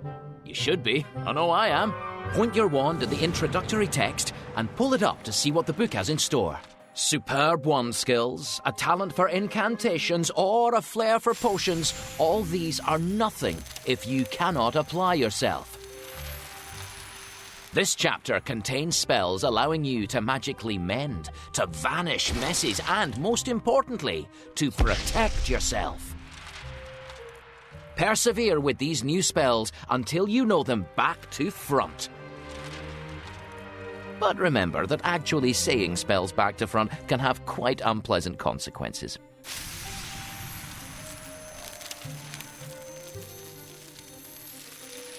Good work.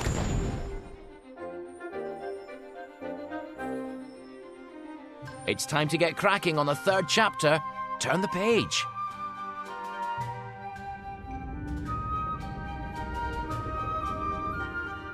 The Gouging spell. To learn about the Gouging spell, pull up the glowing words, or turn the page if you want to get. The Gouging spell enables a witch or wizard to carve through earth and stone with ease. From budding herbologists digging for Snargaluff seedlings to treasure-hunting curse-breakers uncovering ancient wizard tombs, the Gouging spell makes all manner of heavy labour a matter of pointing a wand.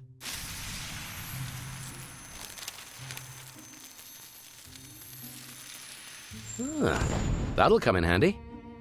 Another scribble from our cheeky but rather gifted former student. Go on, pull it up. What have we here? I recognise this spell. Flick your wand at one of those things to see for yourself. The Doubling Charm. Don't get too excited. None of the duplicates are actually worth anything. Keep flicking, see how many copies you can make. The Doubling Charm, or Gemino Curse as it is often known, was famously discovered by twin witches, Helixa and Sina Hislop. After this somewhat eccentric and reclusive pair died, relatives realised the mansion in which they had lived all their lives contained identical copies of literally everything inside, down to the pair of handwritten instructions for the spell, left side by side on matching kitchen tables. The Doubling Charm has caused trouble from its discovery. Many disputes have arisen around the question of whether a copy created by the Gemino Curse is of equal value to its pair. As the two are identical at first, it is impossible to know, although the copy usually rots or tarnishes much more quickly. One unfortunate quirk of this spell, which has never been successfully overcome, is that nobody can halt it but the original spellcaster. If for whatever reason he or she is interrupted, the object will continue to multiply for hours or even days until the copies start to degrade.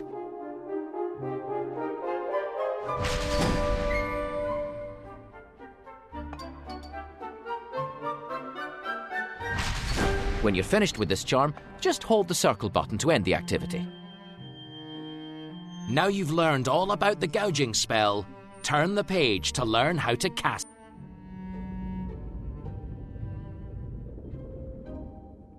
Oh, this won't do. Clear away that dirt so we can get on with learning the spell. Good stuff. Now, let's see. Time to learn the spell incantation. Pull up the glowing text to start.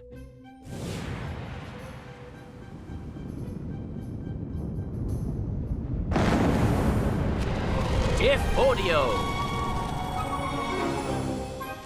Cast the Gouging spell with the incantation Audio. Say this incantation aloud.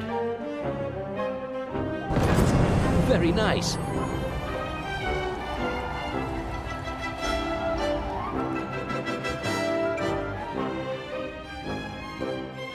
Right, the gesture's next. Pull it up from the page. To cast the Gouging spell, move your wand straight down, then left, then down again. Great! Once more, this time draw the shape from memory. Haha! Great! When you see something you can dig up, point with your wand, then hold the T button.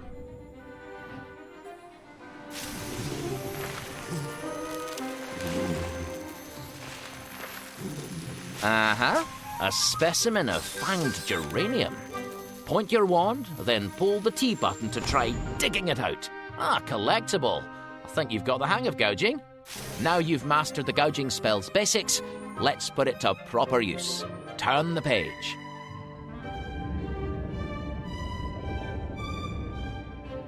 Time to get gouging. To put your gouging spell through its paces, pull up the practice text.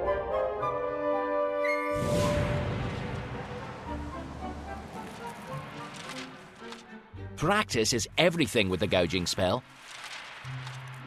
Your spellbook will now conjure an environment for you to practice digging without doing any permanent damage. You'll need your gouging spell here. Remember the shape? Good.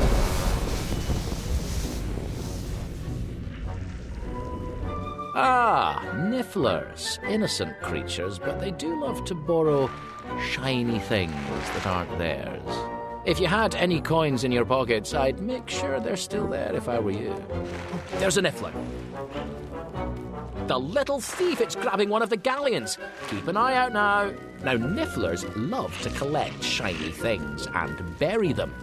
You're going to need your gouging spell to dig those galleons back up. Well done. You'll need to keep digging up the galleons. Don't let the niffler steal them all, or we'll have to start all over again. Oh, another galleon gone.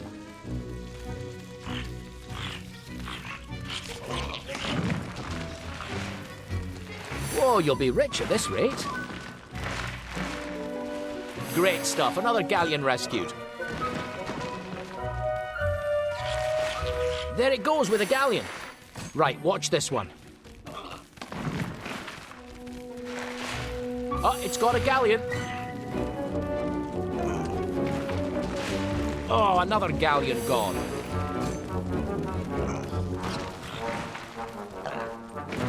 Keep an eye on this one.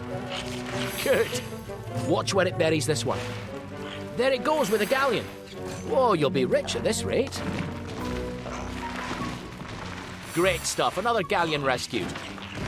Oh, another of the blighters. Oh, another galleon gone. Good.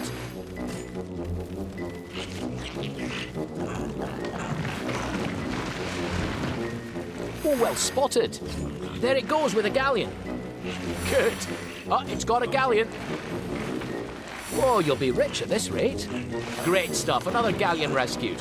Marvellous.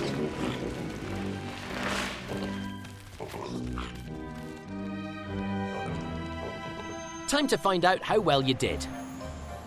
Let's find out how you did. Time to find out how well you did. Not a single superfluous hole. Take 15 house points.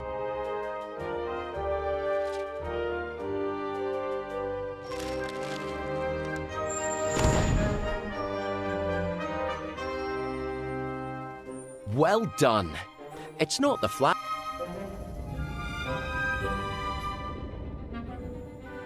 The Mending Charm.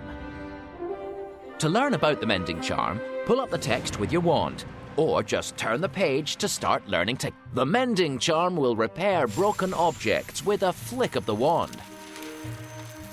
Accidents do happen, so it is essential to know how to mend our errors. However, clumsier students should remember that mastery of this charm is no substitute for learning not to break things in the first place.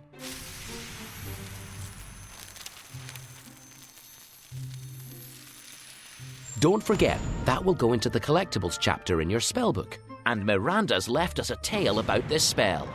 Pull up the text to hear it, or just turn the page to start casting. Here we go. Time for a famous tale about the Mending Charm. Feel like...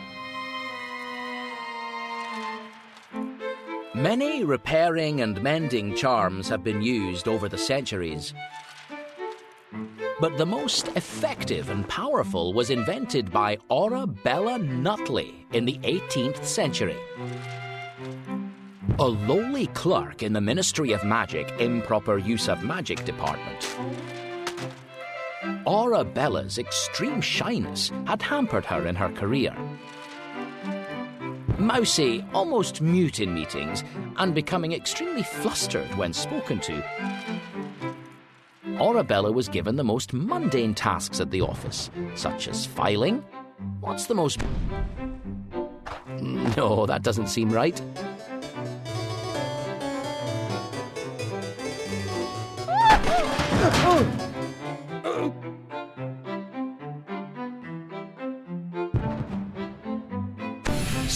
filing, dusting, and cleaning out the departmental owls.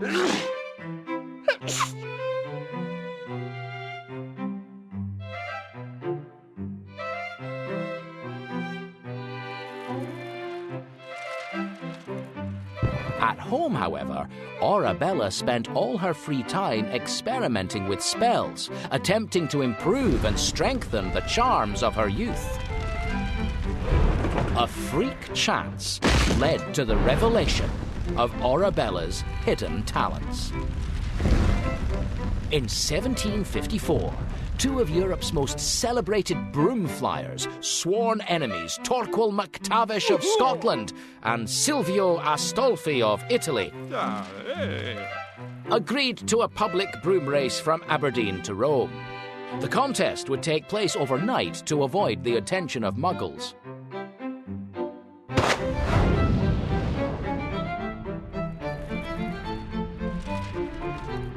And representatives of the governments of both men would gather at the finishing line for what looked likely to be a spectacular contest.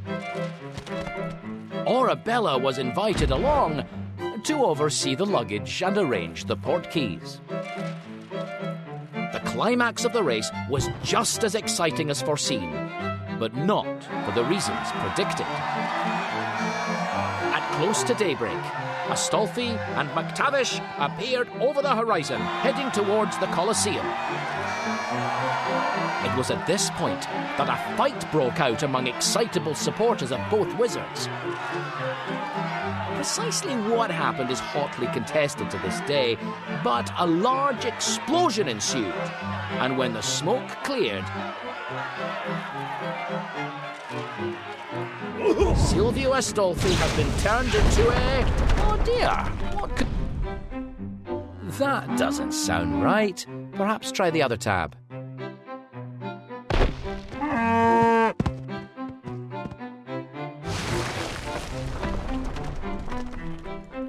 Yes, Astolfi had been turned into a chicken. Poor Torquil MacTavish's knees were on back to front, and the Colosseum lay in ruins. For a few horrific minutes, it appeared that the assembled crowd had witnessed the greatest breach of the International Statute of Secrecy ever known. Not only were they at a loss to know how to repair such massive damage, but the sound of the explosion had already woken half of Rome.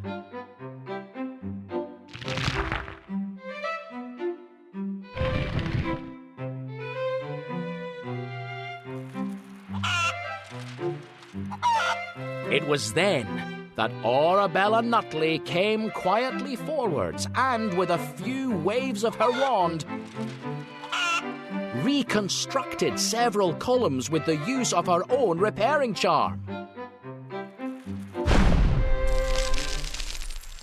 Stunned at its efficacy, the governmental ministers begged her to teach them how to use the new spell. And by the time the first anxious Muggles had dressed and rushed to the scene, they found nothing but the Colosseum in exactly the state they had last seen it, and a few oddly dressed men trying to sue the distressed chicken. Arabella received the Order of Merlin First Class, and her mending charm has been in widespread use ever since.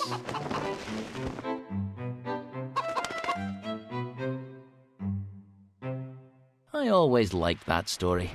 Ready to learn to mend by magic for yourself? Right, turn the page and let's look at how you cast the...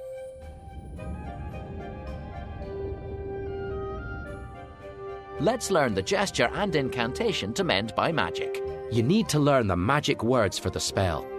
Point at the glowing words with your wand, then pull the T button.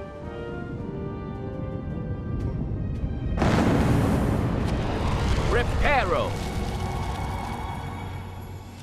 The incantation for the mending charm is Reparo. Now you try the incantation, nice and clearly. 3, 2, 1, go! Good, nice and loud.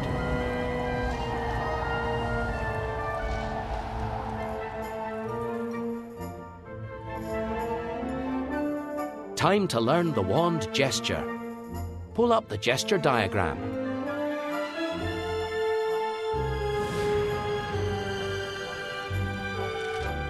To cast Reparo, move your wand in a square, beginning from the bottom left. Square, that's easy.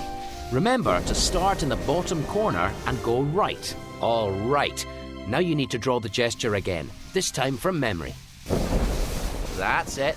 Now, with this spell, you just flick your wand at broken objects.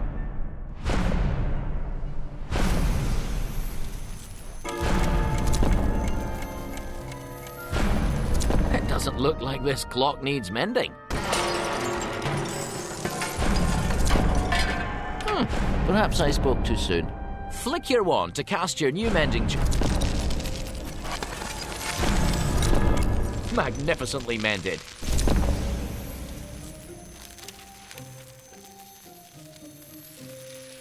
It looks like you found a collectible.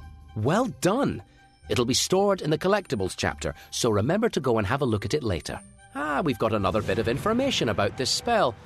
Pull it up if you'd like to read it, or this simple repairing charm will work on most materials. Although certain kinds of damage caused by rare and powerful curses are immune to its effects. Please note that the mending charm must never be used on humans or animals. Extreme scarring may result from attempts to heal wounds with this spell, which is suitable only for inanimate objects. Splendid! I hope you've fixed that in your mind. To move on, close the book and select Chapter 3, Part 2.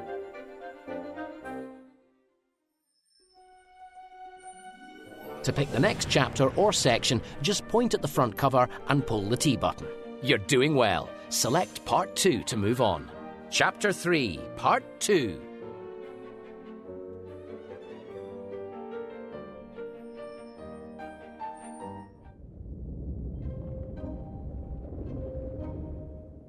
When you're ready, pull up the glowing text to learn more about this spell. From pumpkin juice stains to gobbets of frog guts to baked on dragon dung, a good scouring charm will vanish them all. Now, to ensure that you properly learn this most useful of charms, your spellbook will create a little controlled mess for you to clear away. Controlled mess, eh? I've yet to see one of those. The Bat Bogey Hex? Well, we'd better see why Miranda included this noisome little hex. Keep your head still for a minute to see this spell. I have a feeling I know what's coming. Oh, there we go. The Bat Bogey Hex. Yuck, what a mess. Ugh, have you got a hanky? Who'd have thought Miranda Goshawk had such a nose for creative hexes? Let's see what Miranda had to say about this spell. Oh, I must confess to a particular fondness for this spell as it is my own creation. Controversial though it may be to include jinxes in a school textbook, I maintain that attacking spells of a mild nature such as this remove the temptation for young students to seek out and practice much more dangerous curses to settle schoolyard fights. As I explain in my foreword to this book, I grew up in a very large family. And as the youngest member, it was sometimes difficult to put my point across effectively. However, when a person's bogies turn into black bats which crawl out of their nostrils and flap away, you can generally count on them shutting up long enough to let you talk for a change.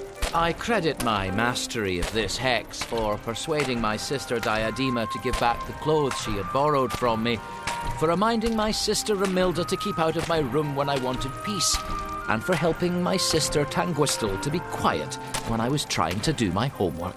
Well, Miranda was full of surprises. It's safe to say we're in need of a good cleaning spell.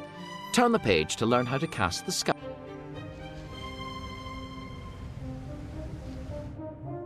This page will teach you the Scouring charm's gesture and incantation. Oh, thank goodness. We need to learn the incantation. Pull it up from the page.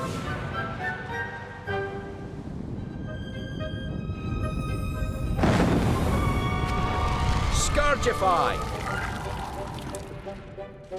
To vanish unsightly messes with the wave of a wand, use the incantation Scourgify. Now you try the incantation, nice and clearly. 3, 2, 1, go! Good, nice and loud.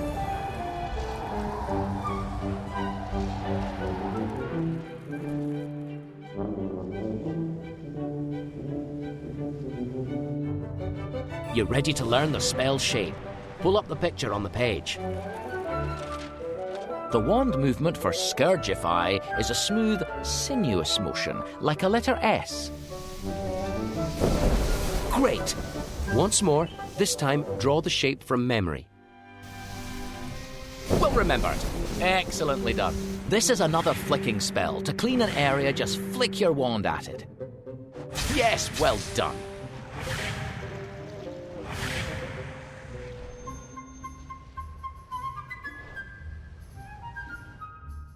Oh, goodness! There's more to read about this spell if you want. Pull up the note if you're in the mood. If you were brought up in a wizarding family with house elves,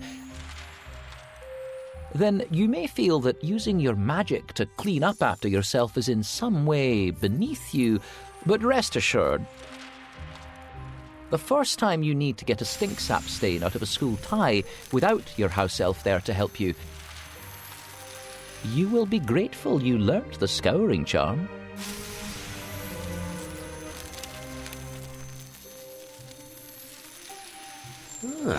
That'll come in handy.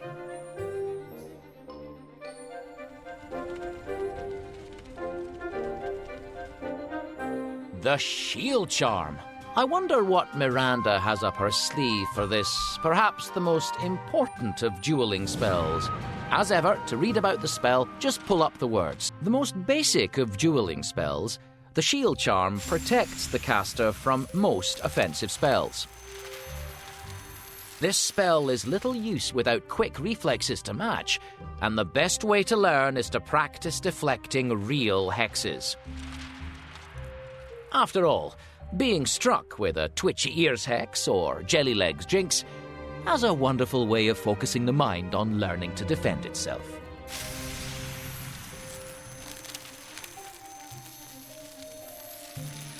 Good work. Oh, our esteemed author has graced this section with a story. Perhaps a famous duel, eh? Pull it up or turn the page to learn the spell itself. The shield charm has many tales told about. There are many different protective spells, but for everyday use, this is the most reliable. Its most famous use was in 1484 during a jousting tournament in the village of Poppleton, England. Poppleton was overlooked by a castle owned by the Earl of Paunchley. The Earl was a tyrannical bully who made the lives of the villagers miserable. He doled out dreadful punishments for the slightest misdeeds. Children caught eating an apple fallen from one of his trees would be beaten. Young women who did not curtsy low enough when he passed were forced into service at the castle.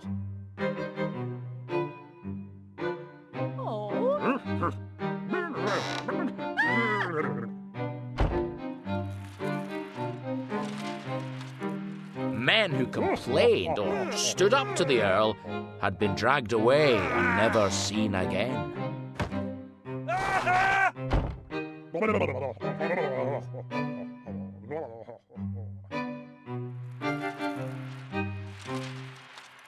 One day the Earl held a jousting tournament in the grounds of his castle, which was to be attended by... Who came to the tournament? I don't think so. Try the other tab.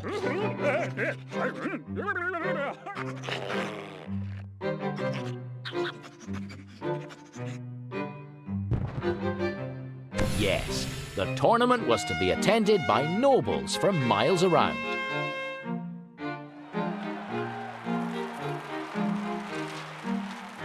He let it be known that the whole village was to come and watch and cheer him on against the other competitors, and that no excuse would be accepted.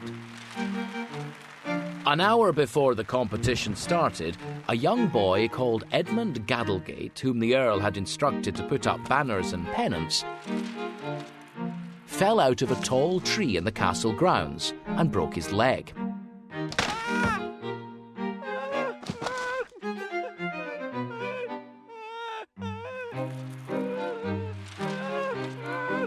His mother sent word that Edmund would not be able to attend the competition and put him to bed. 4 burly servants of the Earl appeared at her door shortly afterwards and dragged her and her son up to the castle. Here, the Earl informed her that as punishment for her rudeness, she would watch while her son was tied to a... Heavens, what... No, that's not the right word.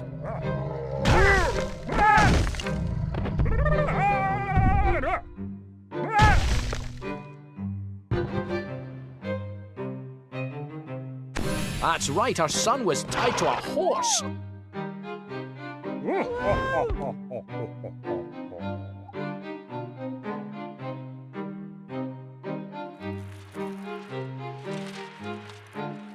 And forced to compete against him and the various knights who had assembled to compete. However, when the other competitors saw that the Earl expected them to fight a small, injured boy, they left the tournament in disgust. Humiliated and furious, the cruel Earl announced that if nobody else would do it, he would fight Edmund himself. It was at this point that a witch in the crowd, one Hannah Cockleford, decided that the time had come to teach the Earl a lesson. As he galloped flat out towards the boy, with his spear pointing at Edmund's chest, she cast the strongest shield charm of her life between the Earl and Edmund. The Earl and his horse slammed into Hannah's invisible shield and were knocked backwards. The horse landed on the Earl, who was squashed flat inside his armour. For several glorious moments, the crowd believed that the Earl was dead. Their disappointment was great when he began to move again. It turned to joy almost at once when the Earl regained consciousness, and forever afterwards, he believed that he was... Here's the Earl's comeuppance. What do you think is the... No, that doesn't seem right.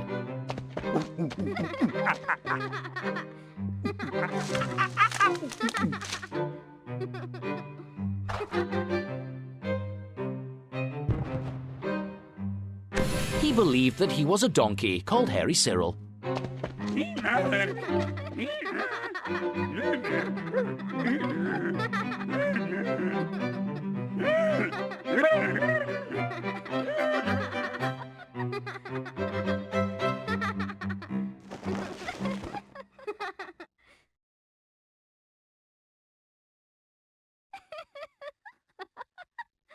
Hannah Cockleford, stepping in to protect innocent muggles, a real role model for any young witch or wizard. You've learnt all you can about the shield charm. Now it's time.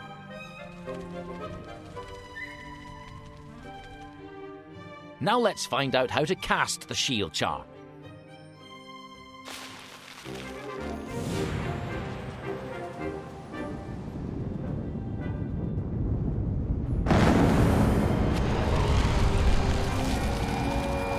The incantation for the shield charm is Protego. Learn to say it quickly and clearly. Say it aloud in 3, 2, 1. Excellent pronunciation.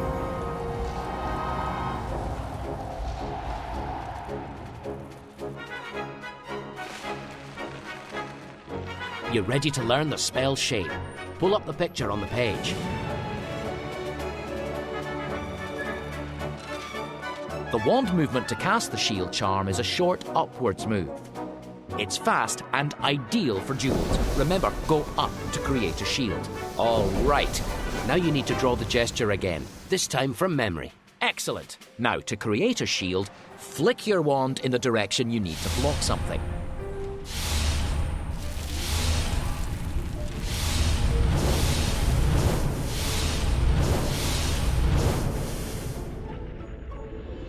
You can create a shield by flicking your wand left, right, or straight ahead. First, flick your wand and create a shield on the right.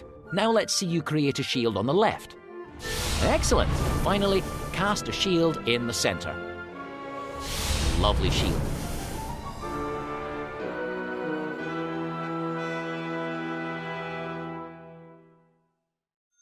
Right, I think you're ready to pit your shield charm against some jinx.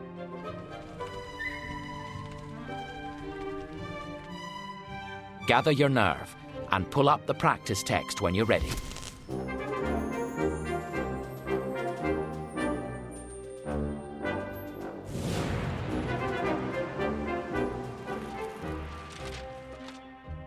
Sharp reactions and quick spellcasting are key to protecting yourself with the shield charm. Your spellbook will now create a special space for you to practice hex deflection. The opponents you face will not be using the most potent curses, but nor will they be going easy on you. Good luck. Miranda clearly had a healthy respect for dueling skills.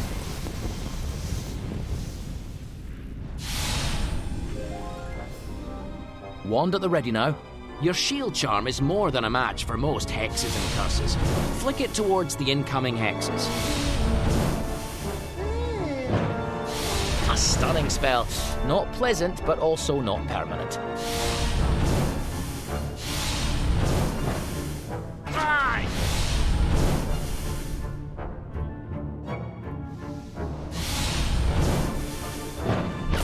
They're using stunning spells. Well blocked. Nice block. Great shielding.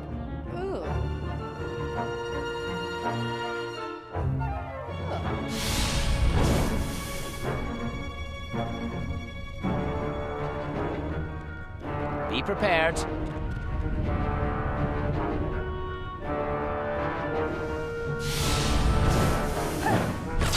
Great shielding. Great shielding.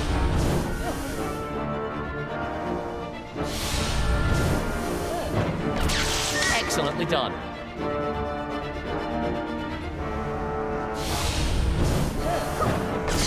Good stuff.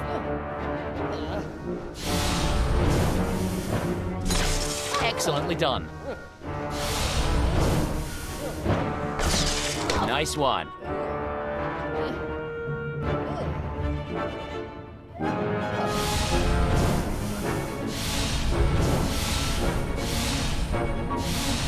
Steady now.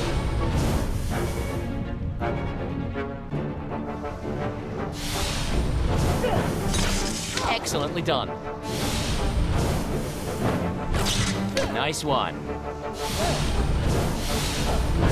Stunning spell. Powerful, but it'll pass.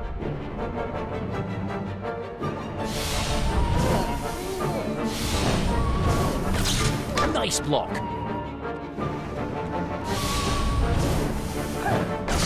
Good stuff. Nice one.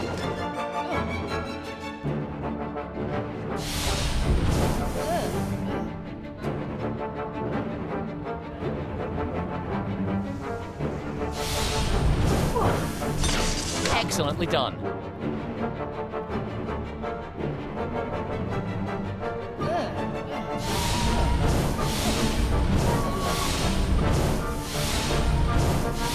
Of course, they were using some advanced spells. You'll learn those later.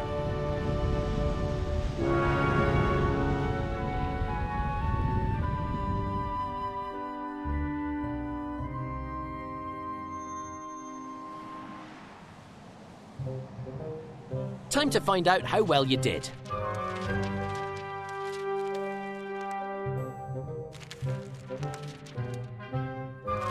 Pretty decent display of shield charm prowess. 10 house points.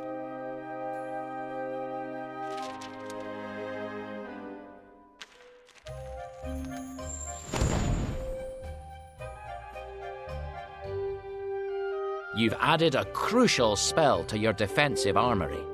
Turn the page to move on.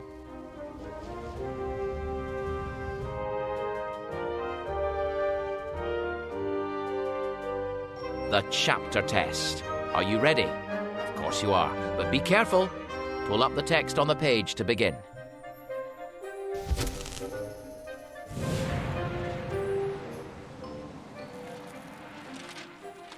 In this chapter, you have learned spells to gouge rock and repair broken objects, to clean magical messes, and to protect yourself with shields. In this chapter's test, you will need all these skills, as well as a rare quality that only a very few great witches and wizards possess. To find out what this quality is, you'll have to win this chapter's conundrum.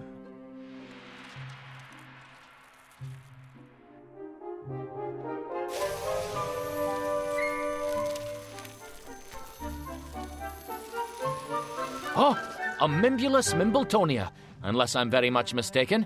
Give it a poke with your wand, or your hand if you're feeling brave. Watch out though! Ugh, stink sap! Ugh, quite a stinky, sticky defense, eh? Find a way to clear away all that stink sap, will you? Try Scourgify. Don't forget, its gesture looks like the letter S. That's it, just flick your wand. That's it, clean as a whistle. Where's the book taking us now? Fanged geraniums. They can dish out a nasty nip, let me tell you.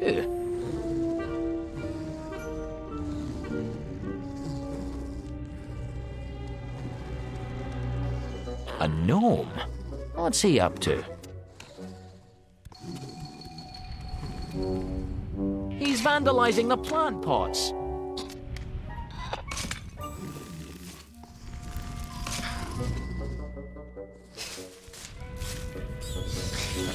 Ah, the little brute's gone, but he's left quite a mess behind. And set off the geraniums. Looks like you'll need to put things right. Which of your spells will be most useful? That's the way. Now flick towards the plant pots. That's the way. One pot fixed, another pot put right. The plants are kicking up a fuss. Wait for them to settle down, then try again. Last pot fixed. Bravo. There's still a lot of dirt around, though. Good. Now flick your wand to clean up the... Nothing like a well-timed scouring charm to clean up a mess. Marvellous. So that's scouring and mending charms. What else is this test going to send our way? What was that? More chaos for us to clear up. Another Mimbulus Mimbletonia. I was right. Our little pest's back. Oh, that little vandal. His sense of humour stinks. He'll be back. Gnomes love making a mess. You'll need to block him from getting at the plant. Try one of your spells.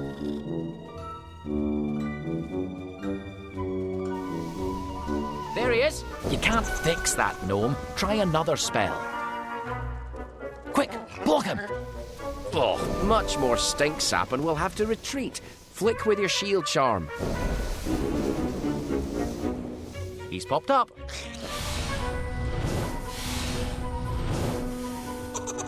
Oh, excellent bit of blocking. He'll be back, though. Shield charm at the ready.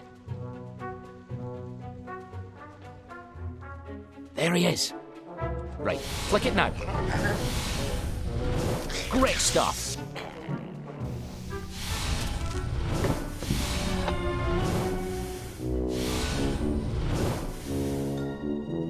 He's popped up. Now, flick it quickly. Oh, he didn't look happy about that.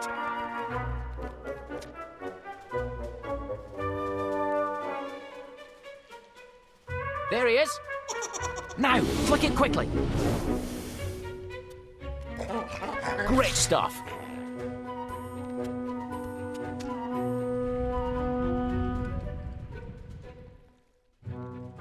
There he is. Now, flick it quickly. Oh, excellent bit of blocking. He'll be back, though. Shield charm at the ready.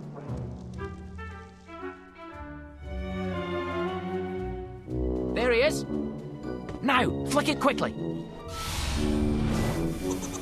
Oh, he didn't look happy about that.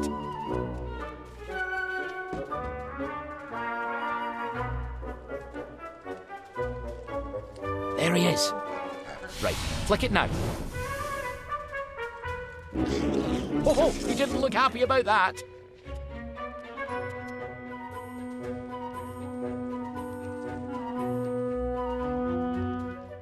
There he is. Now, flick it quickly. Great stuff. He's finally had enough. Right, let's get this place cleaned up.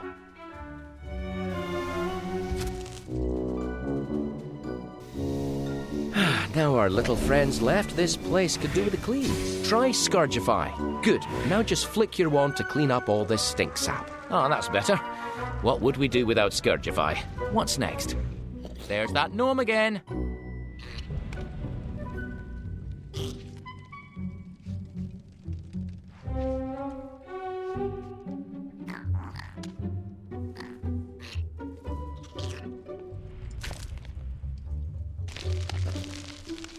A venomous tentacula! This test has taken a turn for the serious. Oh, what a playful plant. Oh, bless my socks. You won't be terrorising any greenhouses for a while. The tentacula's got you in its sights now. You'll need to use your shield charm to block its attacks while you find a way to dig it up out of the ground. Look out! Yes, quick thinking. Shield charm at the ready. Ooh, lovely block. Right, watch it. Well shielded.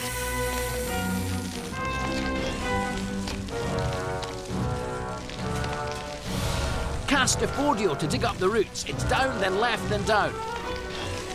Point your wand at those roots and hold the T button to... Good, now hold it. That's it, now hold it. Watch out, it's getting ready to attack again. Shield charm at the ready. That's it, take aim now.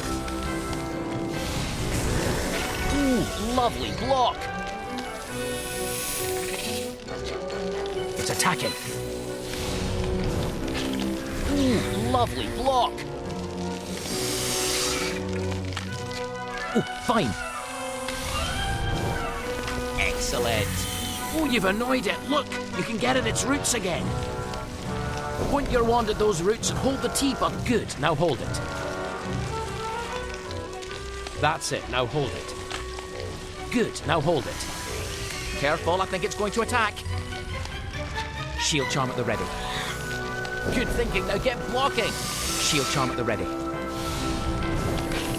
Oh, good shielding there. Shield charm at the ready. Ooh, lovely block. Shield charm at the ready.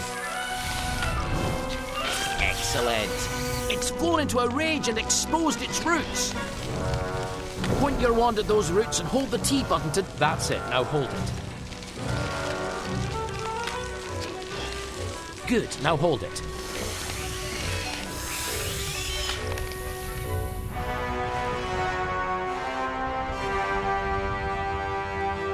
Well, this place could do with being repaired.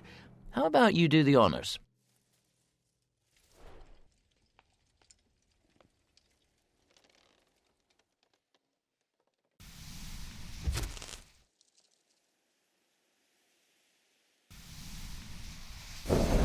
You need to cast Reparo. Its gesture is like a square, starting from the bottom.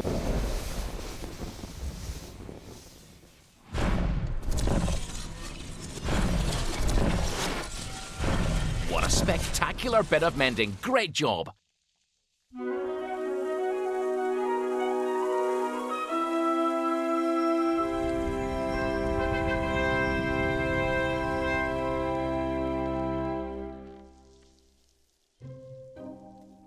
All done. Now you've passed the chapter test, you'll be awarded its conundrum. Let's take a look at it. Oh, Angus McMangus, you should have been great.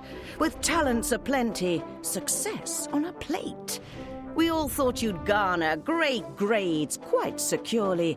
But Angus McMangus, your spells turned out poorly. I first heard you roar on the day we did charms. Your shouting put everyone into alarms. I can't! It's a joke! This whole class is a flop! Your fist crashing down made experiments stop. Again and again, with just 10 minutes gone, of each class you would blow up. No! Everything's wrong! I can't be expected to work in this way! And you'd throw half-made jiggers and potions away. Calmly, said teachers, and just give it time. But Angus McMangus thinks waiting's a crime. If he can't do it straight away or double quick, he'll snatch up his wand and crack one broken stick. It ought to be done now! I've tried once already! In vain did your teachers cry, steady, now steady. So, Angus McMangus, it's you I must blame. It's all your own fault that you didn't win fame. Now answer me, students, what did Angus lack? What didn't he do which will keep you on track?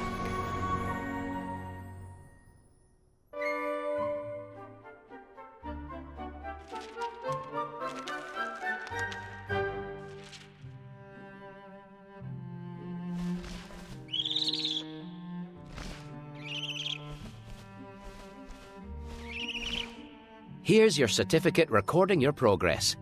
Pull it up from the book to have a look. Perhaps a bit more practice with your spells, but well done all the same. 5 house points.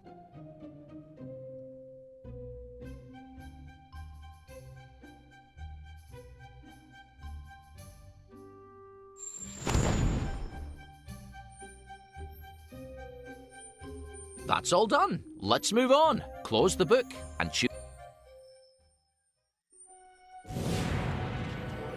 Are you ready to learn your final spells?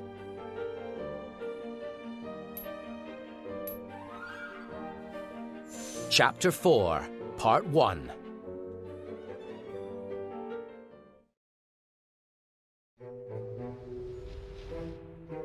Chapter 4 beckons. Are you ready? This is the first page of the chapter. Pull up the text to read about what this chapter holds. In this chapter, we will learn spells which, used wisely, will give you an edge over other wizards. Keep your wand work sharp, and you'll soon pick up new skills, from stopping enemies in their tracks with a jinx to magically summoning objects. You'll have to be crafty as well as clever if you want to find the next conundrum and find out what makes good wizards into great ones.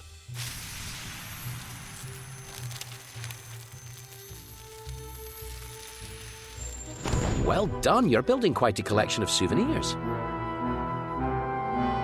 You've come a long way. The Summoning Charm, an indispensable spell for any witch or wizard. We can learn about the charm here, or turn the page to learn to cast it. The Summoning Charm is one of the oldest and one of the most useful you will ever learn. The charm allows wizards to bring objects zooming towards them with the wave of a wand. Most magical objects are now sold carrying anti-theft devices that will prevent them being summoned by any but their owner. There you go. And we've got a story about the charm. Pull up the story, or you can turn the page to start learning the spell itself. Here we go. What tale about the Summoning Charm have we got in store? What do you feel like? Reading the story? Remember, you can always cancel the story The Summoning Charm might seem a very straightforward spell, but its dangers were proven by a band of extremist anti-Muggle wizards, who announced in 1743 that they had declared war on Muggle ways and Muggle behaviour. God Calling themselves the Axionites, their stated aim was to live in a manner beyond the petty concerns of muggles. Their leader was a wizard called Gideon Flatworthy, whom the Daily Prophet famously called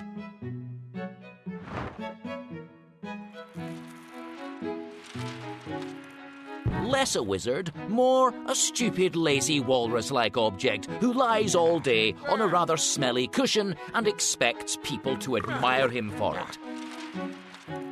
Gideon Flatworthy decreed that the Axionites, as their name suggested, ought never to fetch, lift, or carry. For wizards are not like lowly muggles, beasts of burden, but nobler, finer, and higher beings. And that everything they required ought to be summoned by magic. Unfortunately, the Axionites ran into trouble almost immediately.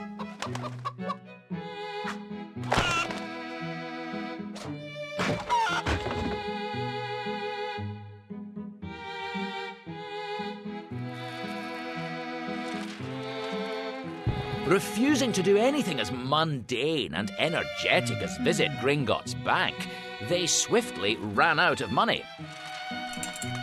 Flatworthy did not believe in working and declared that the only dignified thing to do was to axio more gold. This he attempted to do by pointing his wand in the direction of a nearby goblin workshop. In one sense, his plan worked. Several exquisite pieces of goblin jewellery, as yet unfinished, so without anti-theft charms upon them,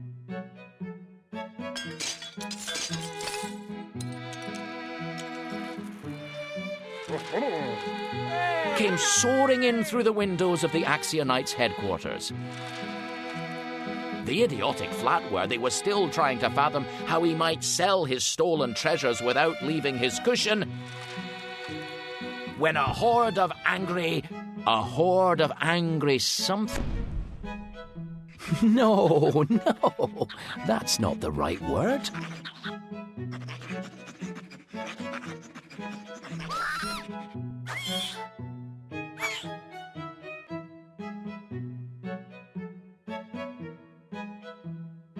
Indeed, a horde of angry goblin goldsmiths arrived at the doorstep, armed with swords and baying for the Axionites' blood.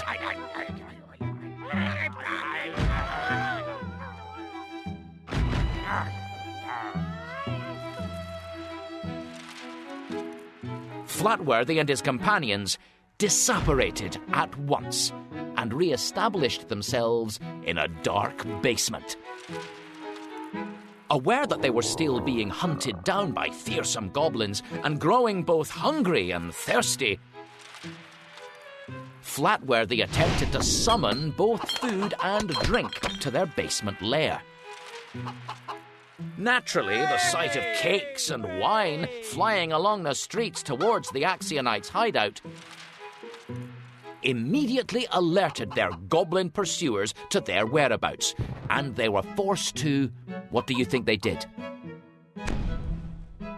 Interesting, but no. Better try the other tab.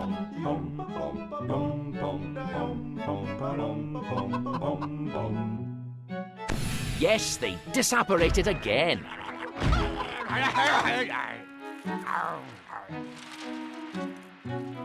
This time to a remote cave in Pembrokeshire.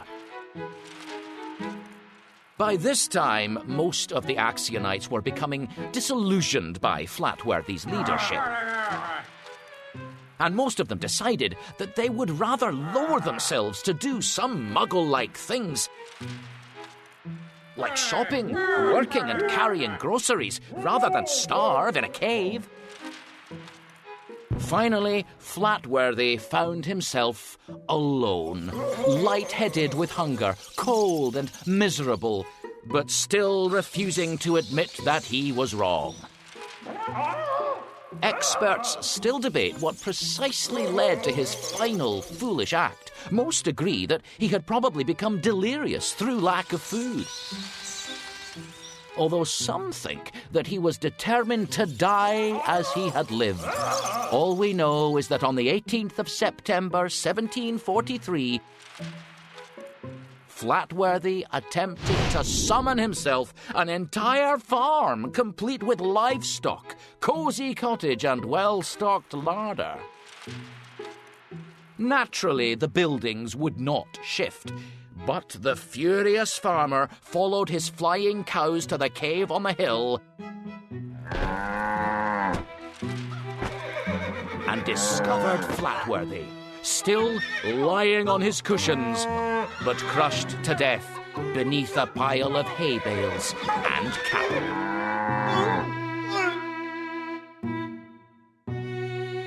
A clear case of careful what you summon.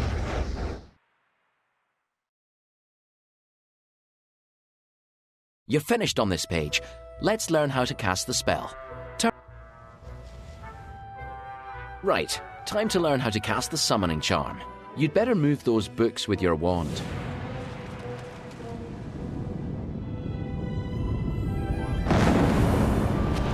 Accio. To summon an object, picture the object clearly in your mind and say Accio. Now you try the incantation nice and clearly. 3, 2, 1, go. Good. Let's now take a look at the spell's gesture.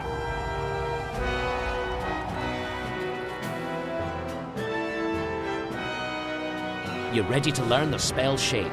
Pull up the picture on the page.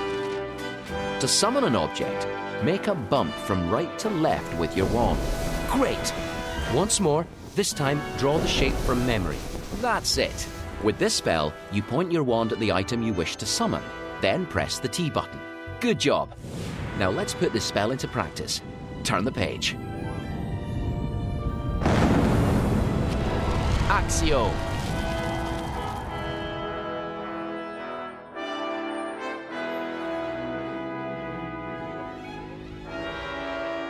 Time to hone those summoning skills.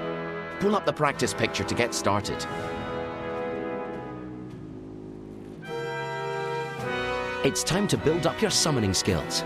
Remember, as you cast the spell, concentrate your mind on the object you want to summon.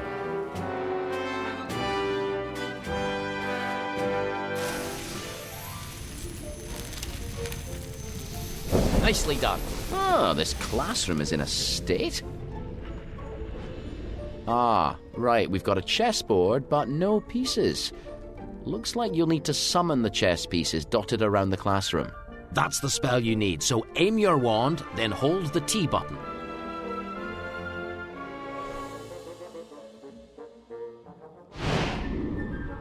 Oh, the king.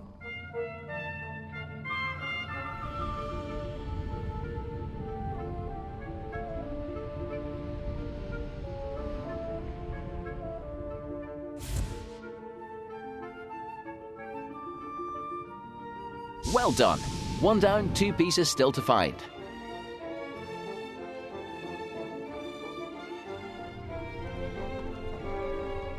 Remember, to use this spell, just point, then hold the T button.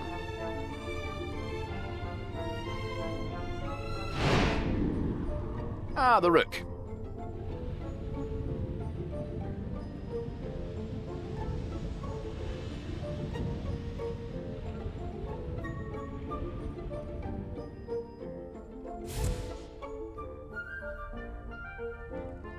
Nice summoning. You're getting there, 1 piece left. Ah, the knight.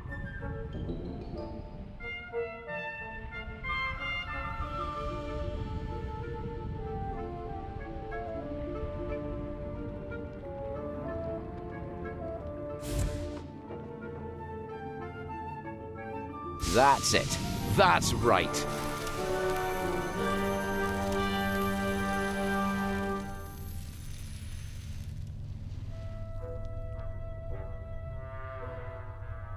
Oh, goodness! There's more to read about this spell if you want. Pull up the note if you're in the mood. Or you can just turn the page. Interesting specimen? Once you've mastered this charm, you have the ability to summon any object of which you have need. providing, of course, that you respect the International Statute of Wizarding Secrecy. Since no object should be summoned if it is likely to whiz under the nose of a muggle. The summoning charm is ineffective on most living creatures, and those that can be summoned are rarely worth summoning, such as flobberworms.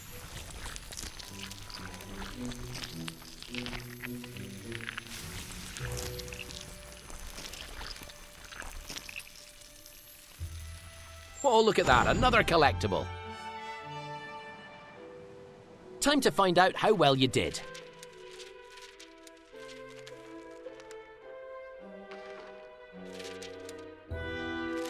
Superb show of wand work, 15 house points.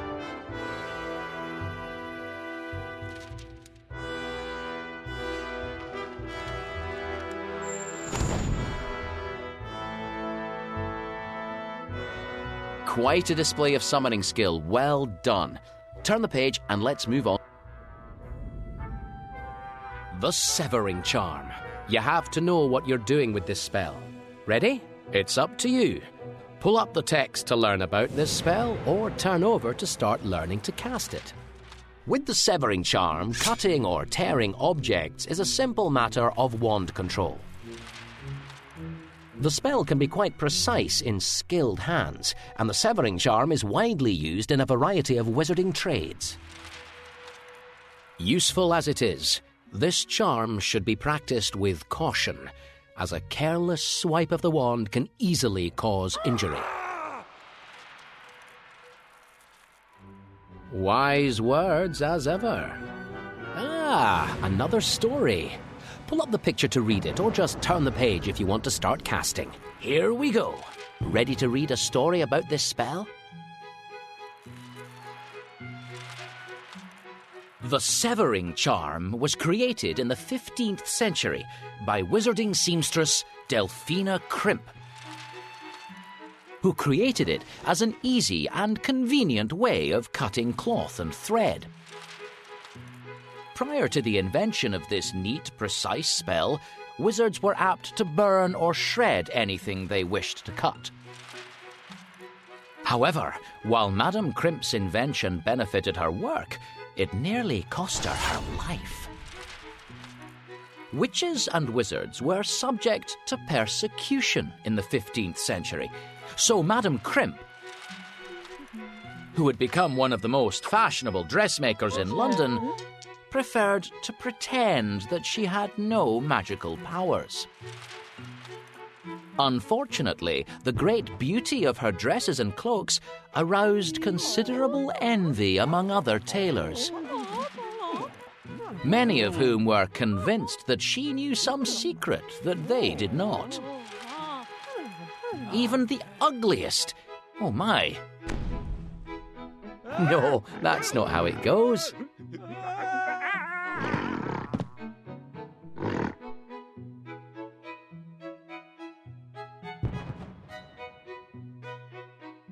Yes, the ugliest women seemed to look beautiful in her clothes, and Delphina grew richer and more successful every day. A rival Muggle tailor by the name of Snickerton disguised himself and applied for a post in Madame Crimp's shop.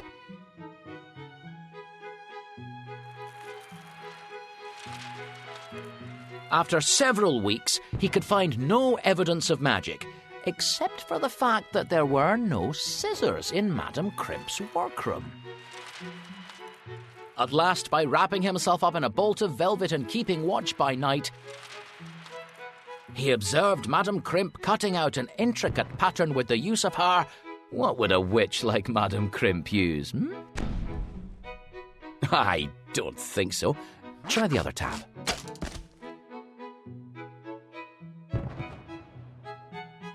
That's it, she was using her wand.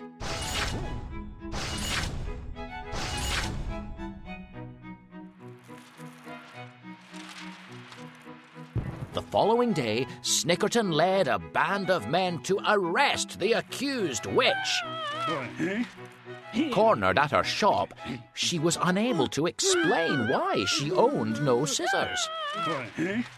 Snickerton insisted that her hands should be tightly bound to stop her cursing them all, and set about searching for the wand he swore he had seen her using. After several hours, however, he had found nothing suspicious, and his friends were starting to doubt him. At last, Madame Crimp asked whether she might at least be unbound to scratch her chin, on which there was a large wart. Unable to see the harm in this, her foolish accusers agreed.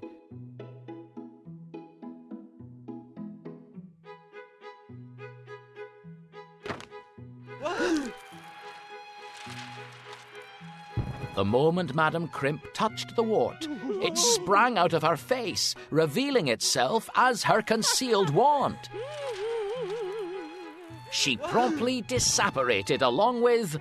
What would she take with her, do you think?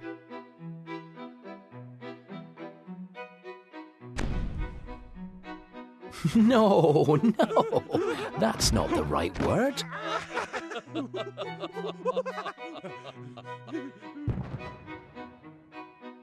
Yes, she took a large bag of gold and was never seen in London again.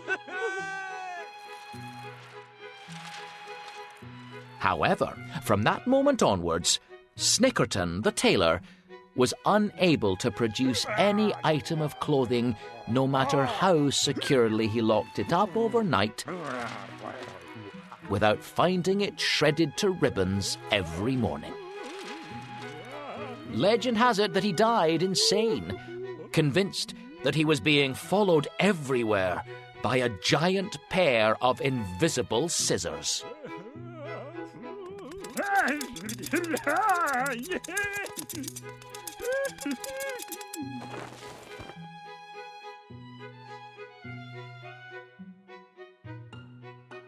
The lesson here being, never come between a skilled witch and her livelihood. Right, turn the page and let's see about casting the severing charm. A pile of leaves, what a mess. Just brush them away with your hands.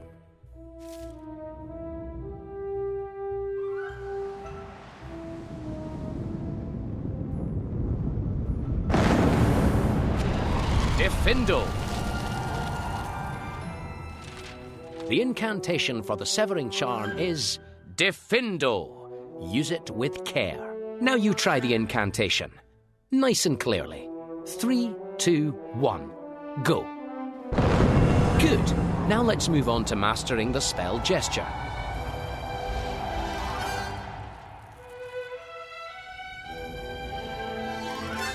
Time to learn the wand gesture. Pull up the gesture diagram. The severing charm requires a jagged cutting motion with the wand. Go up, then slash down and right, then up again. All right. Now you need to draw the gesture again, this time from memory. That's it. With this spell, you can flick your wand to cut things.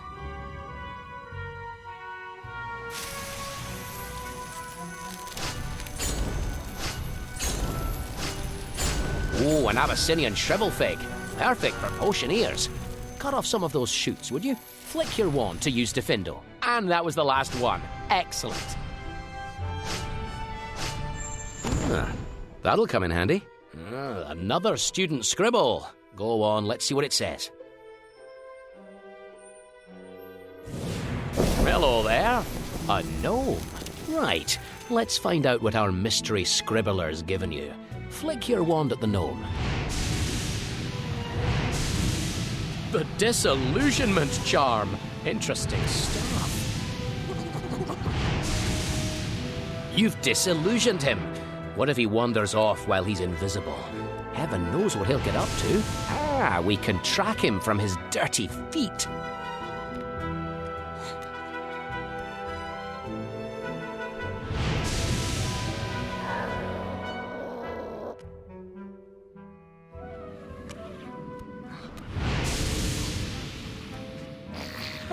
Our gnome's returning to normal. Didn't like the thought of an invisible gnome hanging about the place. Finished here. Very well. Remember, you can pull up the scribble again if you like. Right, that's Chapter 4, Part 1, done and dusted. You're halfway through Chapter 4. Ready for Part 2? Chapter 4, Part 2.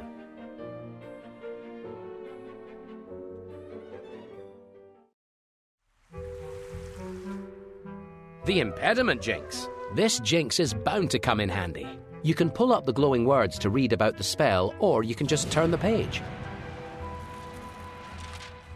Swift use of this jinx can freeze an attacker for a few moments, or stop a magical beast in its tracks.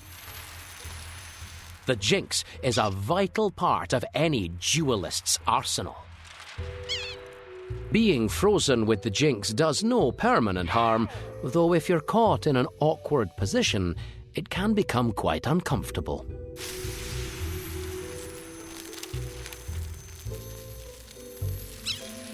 Interesting specimen? I think you're ready to learn how to... Time to cast the Impediment Jinx. Incantation first. Looks like the incantation is a bit tied up. You don't need the Severing Charm, just use your wand to get this enchanted illustration moving. Impedimenta! The incantation to freeze your enemies is Impedimenta. Got that? Now you speak the incantation for this spell. 3, 2, 1, go. Very nice.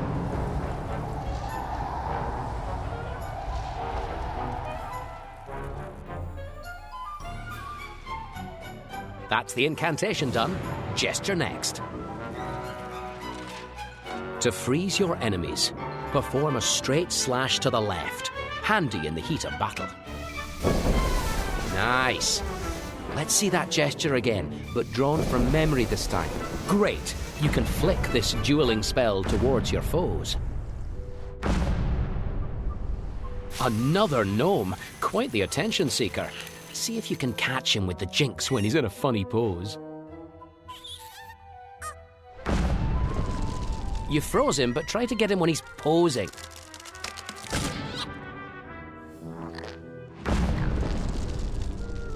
Charming. He eats his vegetables, that's for sure.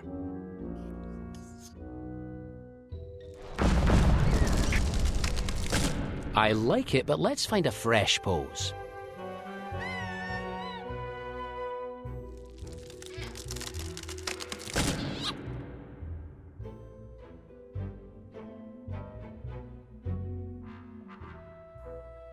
Once again, catch him in a different pose. I think someone's been at the butterbeer.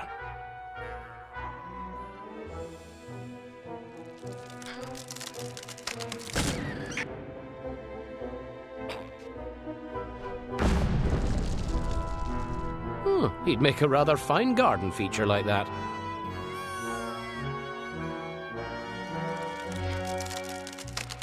Well done. I think you wore him out. He's off for a snooze, no doubt. Well, you made quick work of the Impediment Jinx. Turn the page and let's move on to the next spell.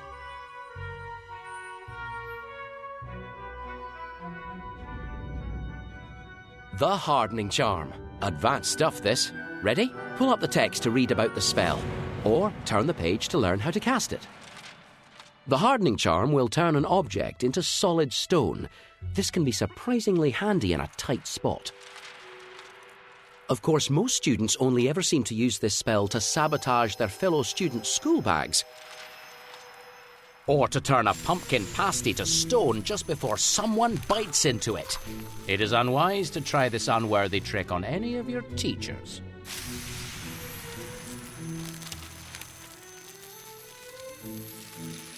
Miranda makes a good point. Interesting thing to collect? Another note from our cheeky student scribbler. Someone didn't pay much attention in class. A pixie? It'll get up to all kinds of trouble if it's left to itself. Let's have a look at this spell. Flick the tickling charm at the pixie. Oh, lovely.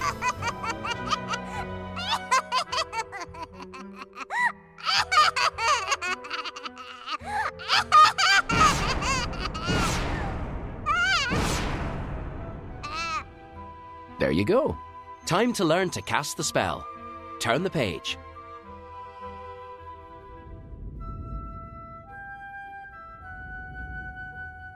You need to learn the magic words for the spell. Point at the glowing words with your wand, then pull the T button. Duro! Cast the hardening charm with the incantation Duro. Now you try the incantation. Nice and clearly. 3, 2, 1. Go. Time for the gesture.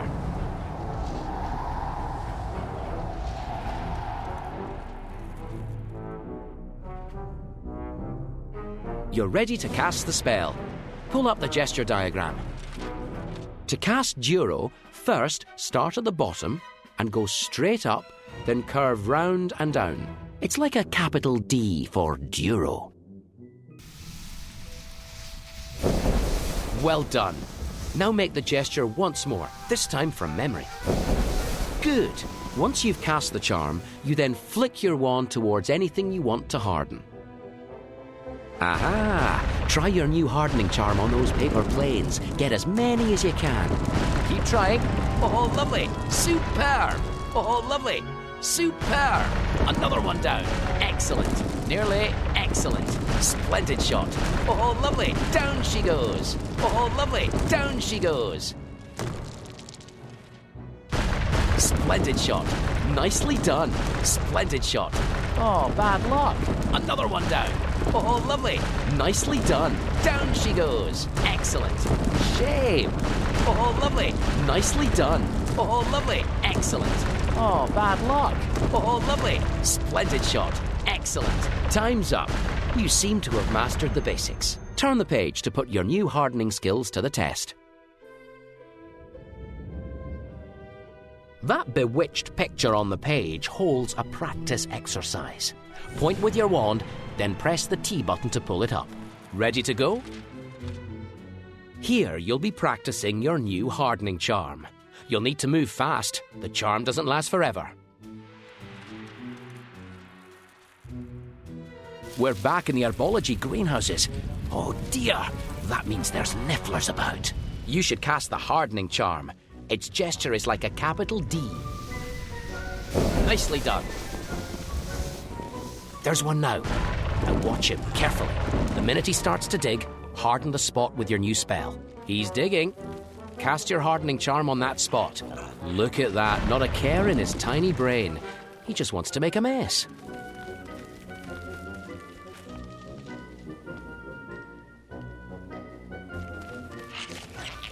Two nifflers. Watch them carefully now. They're digging. Stop them with your hardening charm. That's it.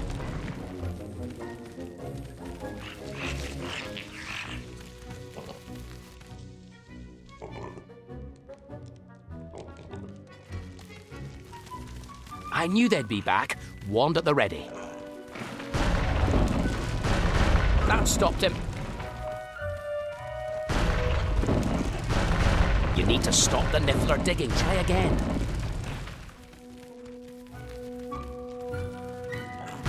Nicely done.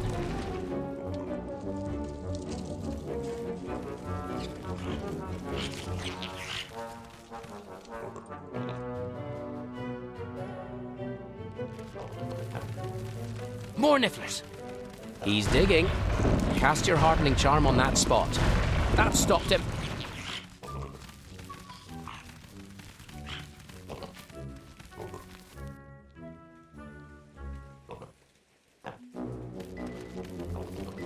Here are some more nifflers. They're digging. Stop them with your hardening charm. That's it. Nicely done. That stopped him.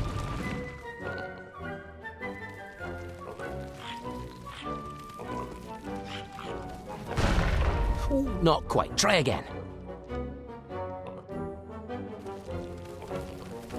Oh, watch it. More unwelcome visitors. Superb.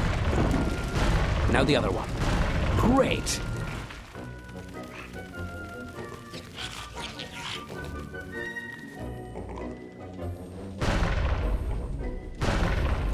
Missed! Once more. Oh, watch it. More unwelcome visitors. Good work. Now the other one. Now the other one. Oh, heavens, there's a huge hole in the lawn. Oh, heavens, there's a huge hole in the lawn. Now the other one. Nicely done. Excellent.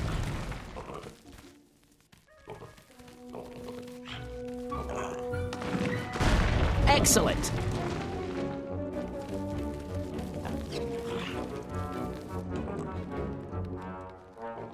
Those nifflers didn't do too much damage. 10 house points.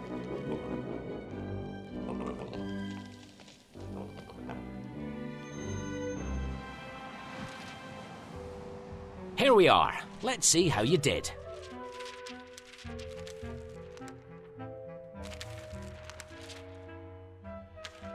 Oh, you've got a real knack for this spell. Take 10 house points.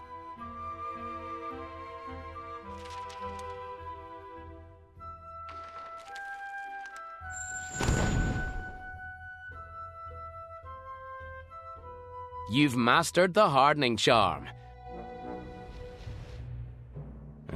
Looks like this test takes place in a forest. Doesn't seem so scary. You'll be able to handle this. There won't be anything here that you can't handle. Pull up that glowing picture to begin.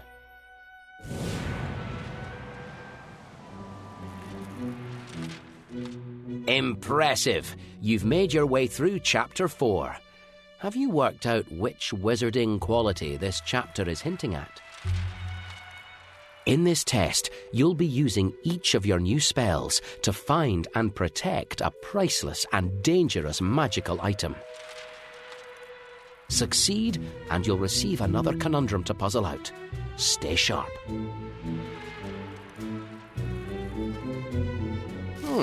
Hope you like the great outdoors.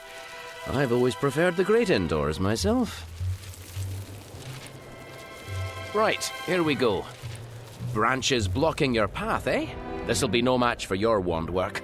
Cut this stuff out of your way.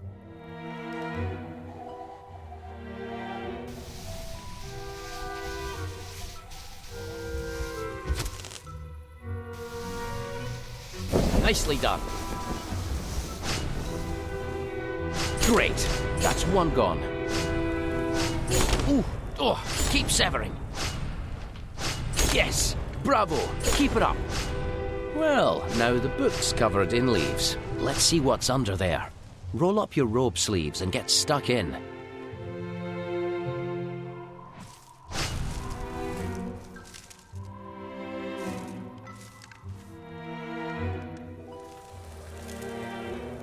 Aha. A nest. It looks empty, though. A dragon! Oh, dear. That means this nest might be missing a dragon egg. Let's hope the mother doesn't think we've pinched it. Pixies! What are they up to?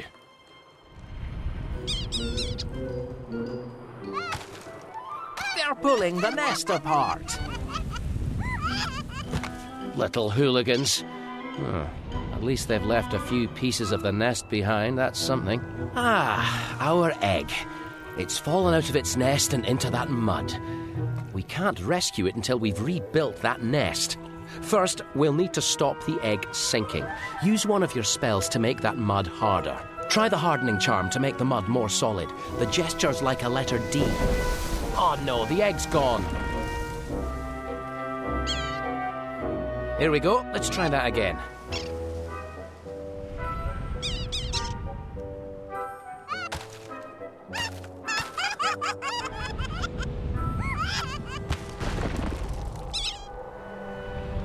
Right, we have another chance. Rebuild the nest, but watch that egg like a hawk. Right, let's rebuild the nest. Gather up all those twigs and branches. No good. Remember, press triangle if you need a clue. Oh, that wasn't it. Press triangle if you need a clue.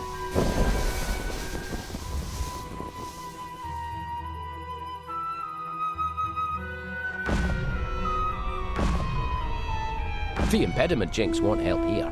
Summon some of those sticks to build another nest.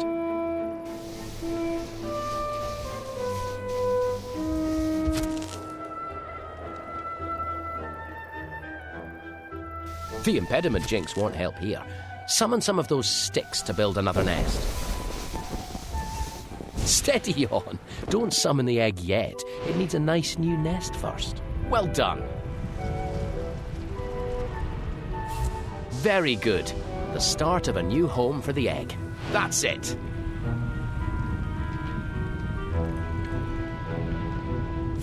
Well done. Yes, well done.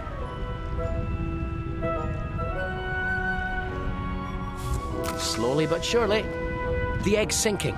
You need to stop it. Use a spell, quick. Your hardening charm has worn off. Cast Duro again.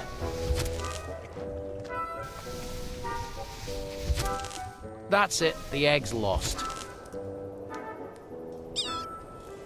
Here we go. Let's try that again.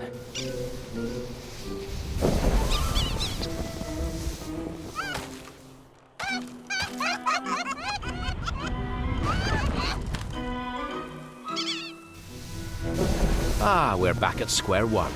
Start gathering those nest pieces and keep an eye on the egg. Oh, lovely. Very good. The start of a new home for the egg.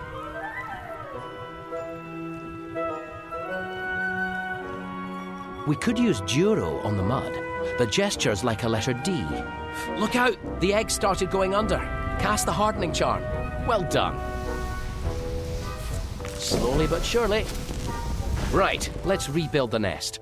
Gather up all those twigs and branches. Well done.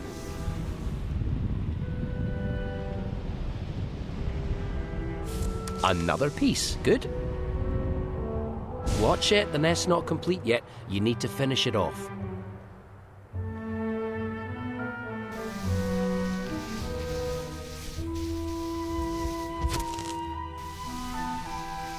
We need more twigs.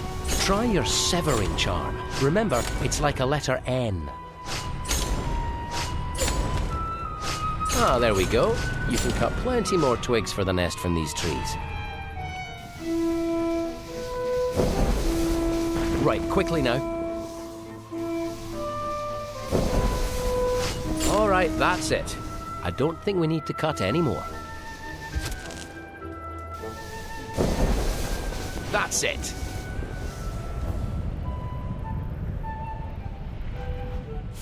Slowly but surely.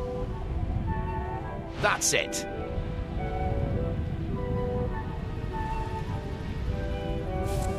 Slowly but surely. That's right.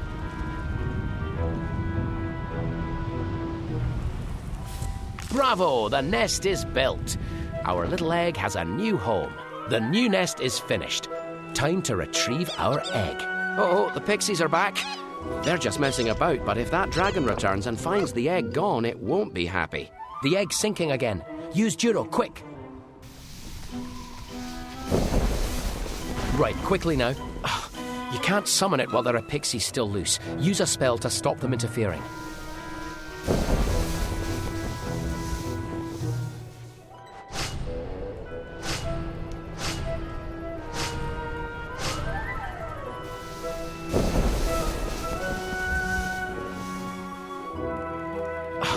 You can't summon it while there are pixies still loose. Use a spell to stop them interfering. Yes, one pixie down. Hurry, get the others. One more pixie jinxed. Good. Quickly now, summon the egg. That's it.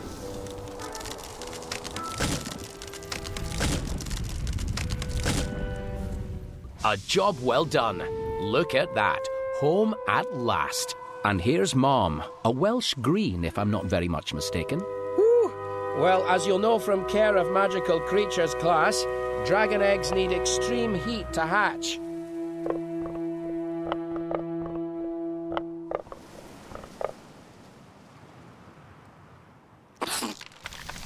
No good. Remember, press triangle if you need a clue. Here we go. The little fellow's ready to face the world, thanks to your spell-casting efforts. Bless you. Let's make sure we don't bring this one back to the library.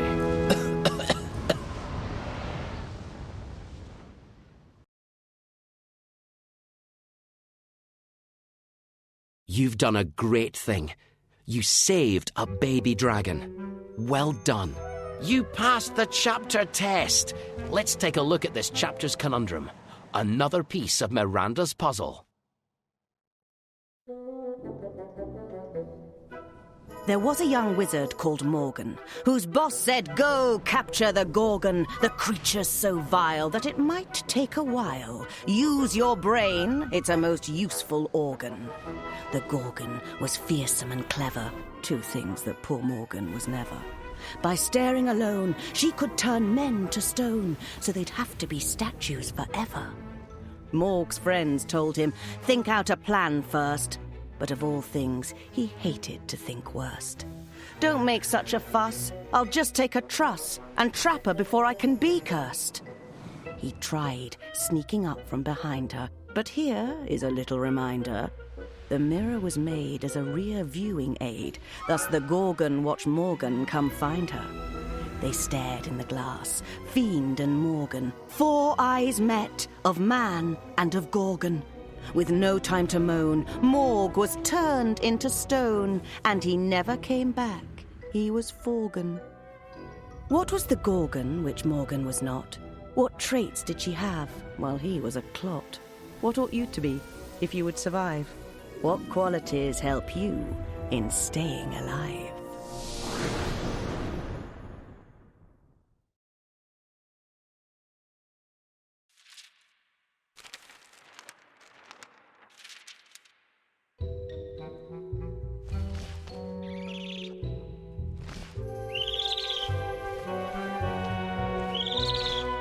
Here's your certificate recording your progress.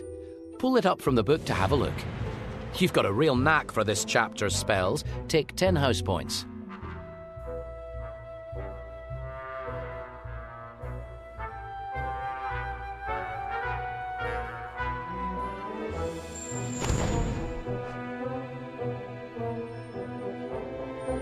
That's it, you've finished the chapter. Close the book and choose another chapter.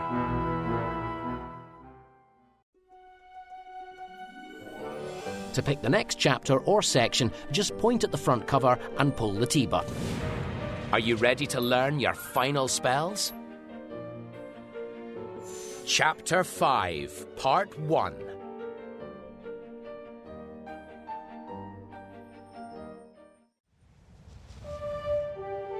We've reached the final chapter. Are you ready?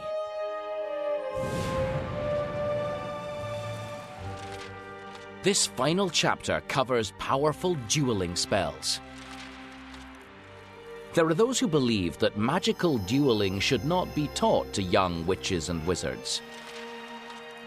However, it is an unfortunate fact that the wizarding world is a dangerous place.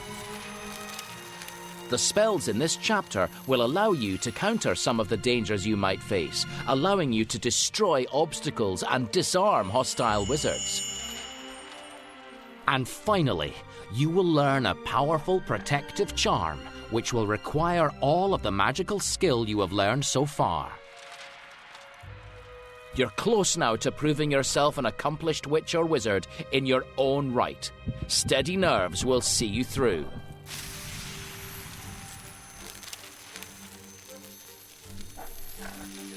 Good work.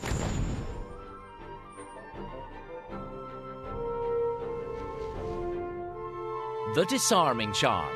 If you have to combat dark magic, then this spell is a vital part of your arsenal. The Disarming Charm will cause an opponent's wand, or in fact any item that they're holding, to fly out of their hand. Historians disagree about the origins of this charm. Some claim that it was invented by Merlin himself. Others, that it was in widespread use in Madagascar as early as the 11th century. Interesting stuff. Another story. A famous duel with the Disarming Charm, perhaps. Pull it up to read, or turn the page to learn to cast the spell. Settle down and prepare to be entertained and In the opinion of the author of this book, the most likely originator of the Disarming Charm was a young witch called Elizabeth Smudgeling. who entered a dueling contest on Dartmoor in 1379. Contestants had come from all over Europe to compete in the contest, which was held at night, far away from curious muggles. According to contemporary accounts, the dueling was of a standard that few had ever seen before. And finally, only 4 competitors remained, 3 wizards and the English witch Elizabeth Smudgeling. The judges of the competition, warlocks and sorcerers of several nations,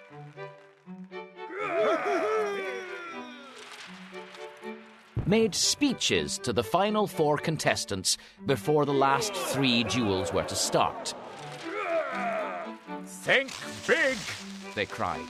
Think bigger than you have ever thought before. Let us see this night magic on such a scale that future generations will envy us for having witnessed such greatness. The first semi-finalists then moved out in front of the crowd. Mindful of the advice to think big, the first wizard transformed himself on the spot into a bull.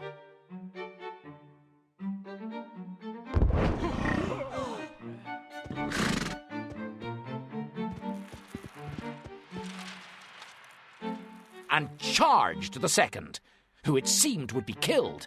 But thinking quickly, he changed himself into a...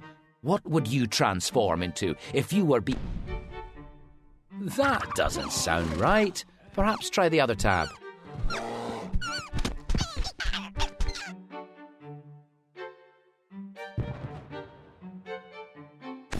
Yes, thinking quickly, he changed himself into a viper.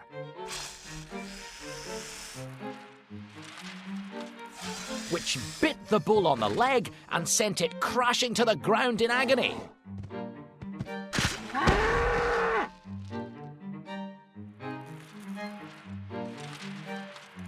The second wizard then took on the third. He caused a great storm cloud to descend from the sky, and his opponent was drenched in icy rain and forced to dodge lightning bolts, until he had the clever idea of summoning a powerful cyclone, which blew away the storm, but took with it the judges, most of the crowd, and many trees. It took a few hours for everyone to reassemble. Everyone was now a little afraid of what the third wizard might do for an encore. And the judges earnestly tried to dissuade Elizabeth Smudgeling from fighting him, and told her it might be easier if they simply awarded him the cup without anybody else getting hurt. Elizabeth, however, refused. On the count of 3, the wizard opened his mouth wide to utter a long and complex incantation that would, if he had finished it, have caused a mountain to erupt out of the earth and collapse on Elizabeth's head. The only problem was that she had already said a quiet Expelliarmus and removed at once the source of all his power.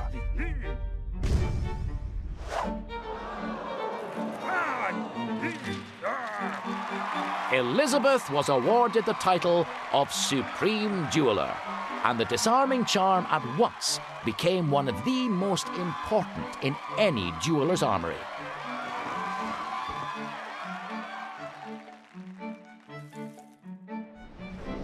Oh, what a story! Ready to try the Disarming charm for yourself? You've learned all you can about the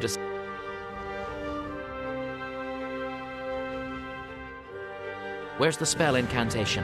Pull up the glowing picture to start learning it. Goodness, you'd better put out that fire. Your water spell would make quick work of this.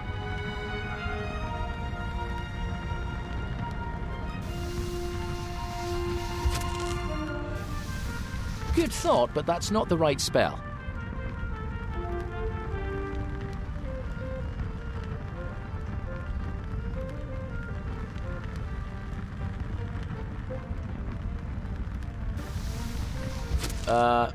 That spell won't help you here. That fire needs to be dealt with. I think Aguamenti might be useful here. Oh, fortunately the fire's gone out. A very hands-on approach for a wizard. Well done, in any case. In future, your water-making spell would work just as well.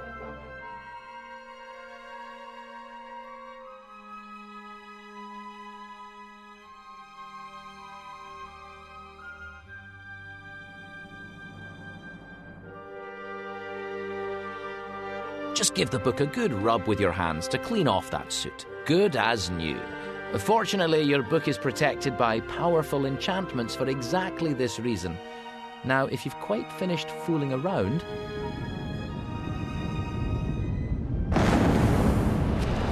Expelliarmus! The incantation for the Disarming charm is Expelliarmus. Speak it clearly and use it wisely. Got that?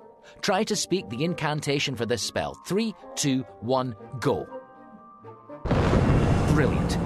You've certainly mastered the incantation, so let's move on to look at the spell's gesture.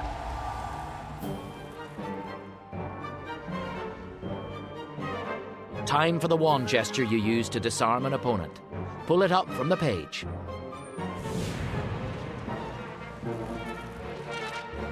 The wand movement to disarm is a quick, straight wand move to the right, ideal for reacting quickly in battle. Well done. Now make the gesture once more, this time from memory. That's it. Right. To disarm opponents, you flick your wand. That's the way. When you've got the hang of it, you can just hold the circle button to move on. Aha! Another of our mysterious notes left by our even more mysterious student scribbler. You can pull it up with your wand, or turn the page if you want to move on. Well remembered. Interesting. We're back in the greenhouse, and here's a Niffler with... Is that a galleon? Oh ho! Oh, excellent! You gave the furry thief the fright of its life. Oh ho! Oh, excellent! You gave the furry thief the fright of its life. Nicely done. Look at him go. Oh ho! Oh, excellent! You gave the furry thief the fright of its life. Wonderful spell casting. You saved another galleon. Niffler thief, he's after that galleon. Wonderful spell casting. You saved another galleon. Another galleon rescued. Oh ho! Oh, excellent! You gave the furry thief the fright of its life. Careful, another Niffler. He's after that galleon. Another galleon rescued. Nicely done. Look at him go. Watch out, that Niffler's after a dropped galleon. Oh ho! Oh, excellent! You gave the furry thief the fright of its life. Oh ho! Oh, excellent! You gave the furry thief the fright of its life. Brilliant disarming. You'll need another trip to Gringotts now. You're getting the hang of disarming. Turn the page to face... Now let's see if you can use the disarming charm in the heat of the moment. When you're ready, steel your nerves and pull up the glowing picture. When learning defensive magic, there is no substitute for practical experience. As before, you will practice this spell in a space created by your book, with opponents who will be doing their best to jinx and hex you. Focus on Expelliarmus for now. You won't be able to use your other dueling spells in this practice. Got all that? Right.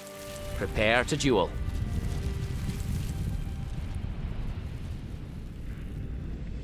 Well remembered. Wand at the ready now. Prepare for combat. Stay focused and you'll do me proud. I know it. They're taking aim. Well done. Lovely spell work.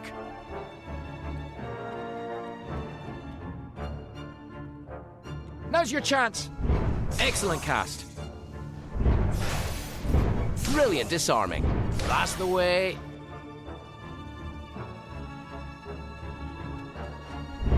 Beautifully disarmed. I think that was the last one.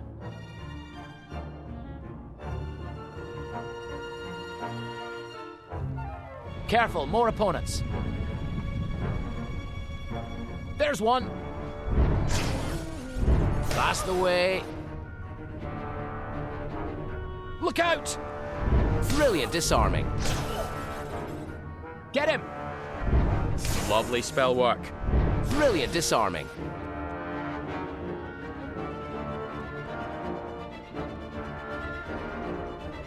They're taking aim. Excellent cast. Beautifully disarmed. I think that was the last one.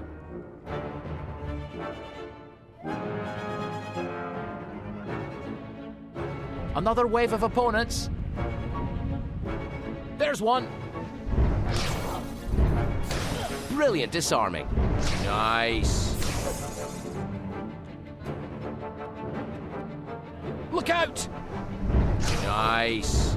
Brilliant disarming. That's the way.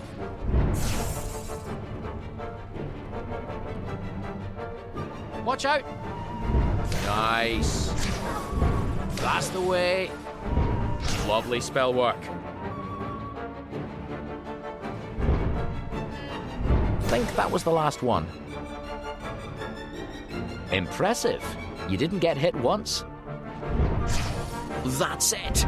You're a master of the disarming charm. Well done. You've become a formidable duelist. Take 15 house points.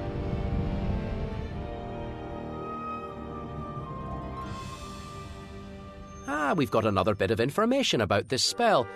Pull it up if you'd like to read it, or you can just turn the page. The disarming charm is central to formal wizard dueling, where disarming one's opponent is considered an honourable victory.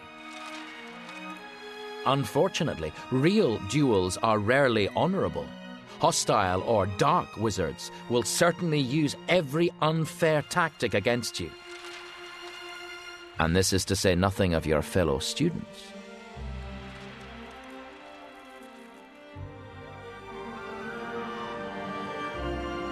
Let's find out how you did.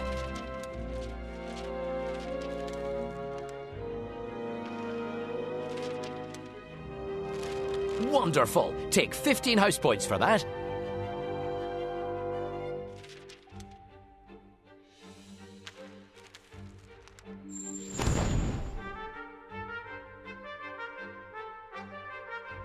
Now you've The Reductor curse. It's dangerous, advanced, and not to be taken lightly. Still, I'm sure with this powerful curse, skilled wizards can easily reduce obstacles to pieces. For obvious reasons, great care must be exercised when learning and practicing this spell, lest you find yourself sweeping up into tension. For it's all too easy to bring your classroom ceiling crashing down, or to reduce your teacher's desk to a fine mist.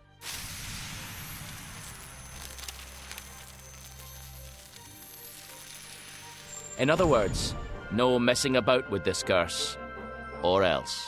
Look at that. Oh, another scribble in your book. Let's take a look.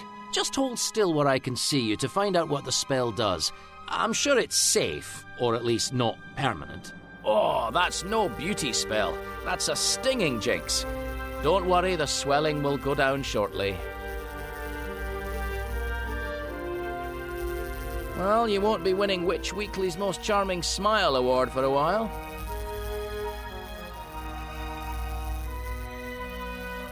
Oh, that's no beauty spell. That's a stinging jinx. Don't worry, the swelling will go down shortly. There we are. You can barely see the swelling. I hope you've learnt your lesson about using strange spells. Anyway, now that unflattering moment is behind us, Turn the page and let's use the Reductor curse. Or I suppose you could try the stinging jinx again. This page will teach you the incantation and gesture for the Reductor curse. First, we'll learn the incantation for this spell. Pull the words up from the page. Reducto. The incantation Reducto will give you the power to blast solid objects out of your path. Got that? Now you speak the incantation for this spell. 3, 2, 1, go. Wonderful! You've learned the incantation, so the spell's gesture is next.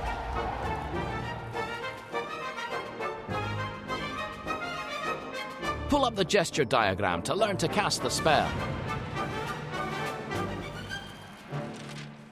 The Reductor curse requires 2 sharp slashes downwards, to the right, then to the left.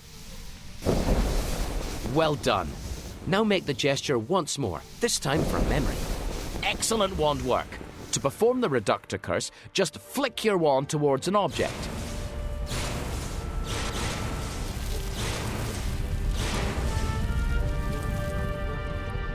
Aha! The spellbook's taking us somewhere you can try this dangerous curse out safely. Looks like the perfect chance to practice your Reductor curse. Start destroying those rocks.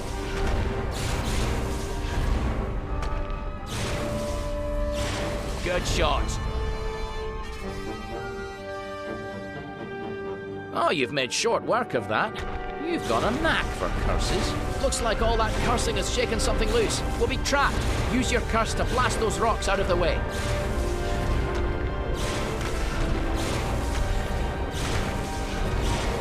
Well done.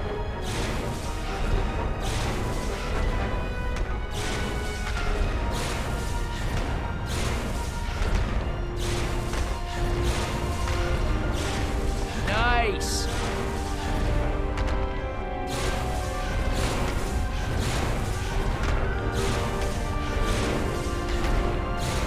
That's it.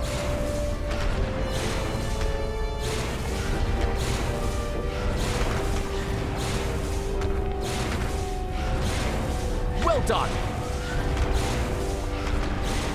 Keep at it. We'll be buried any minute. Use your Reducto curse on the boulders. Good shot. Keep at it. Whew, we're clear. Nicely done. Nice. Splendid. I think your work on this spell is done. You'll need to close the book and select Chapter 5, Part 2 to move on.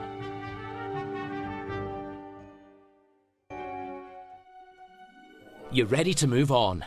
To get the chapter menu, just point your wand at that glow on the cover and pull the T button. You're nearly there. Are you ready for the final test? Chapter 5, Part 2.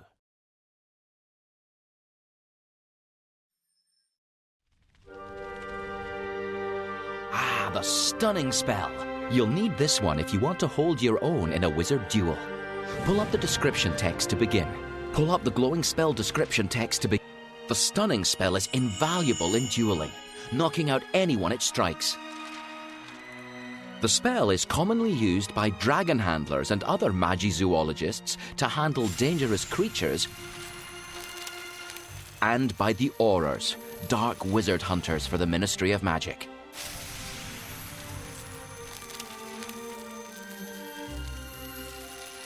More stunning stuff from Miranda Goshawk, eh?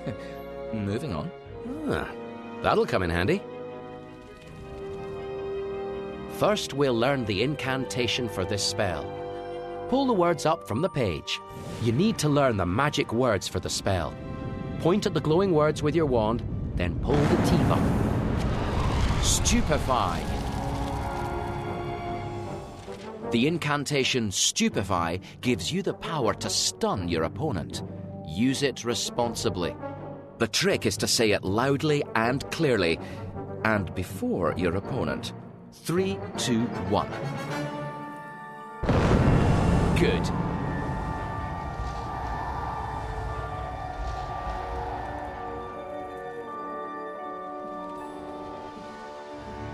Let's learn the stunning spell's gesture. Pull it up from the page. The stunning spell is a sharp slash directly downwards with the wand. A sharp downward slash. Sounds simple enough to remember, right? All right. Now you need to draw the gesture again, this time from memory. That's it. Lovely bit of wand work. Now, after you've cast the spell, you just flick your wand to send out a stunner.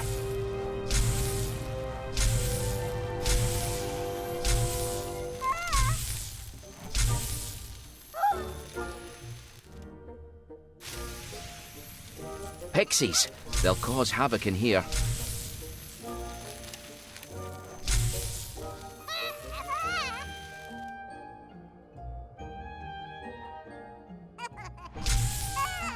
I think I know just the spell for these cheeky little things. Don't you? If they're flying too fast, wait until they slow down and then get them.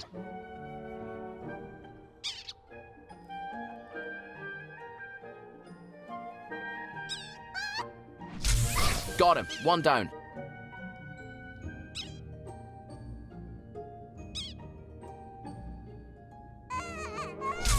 Good shot. That's the second one.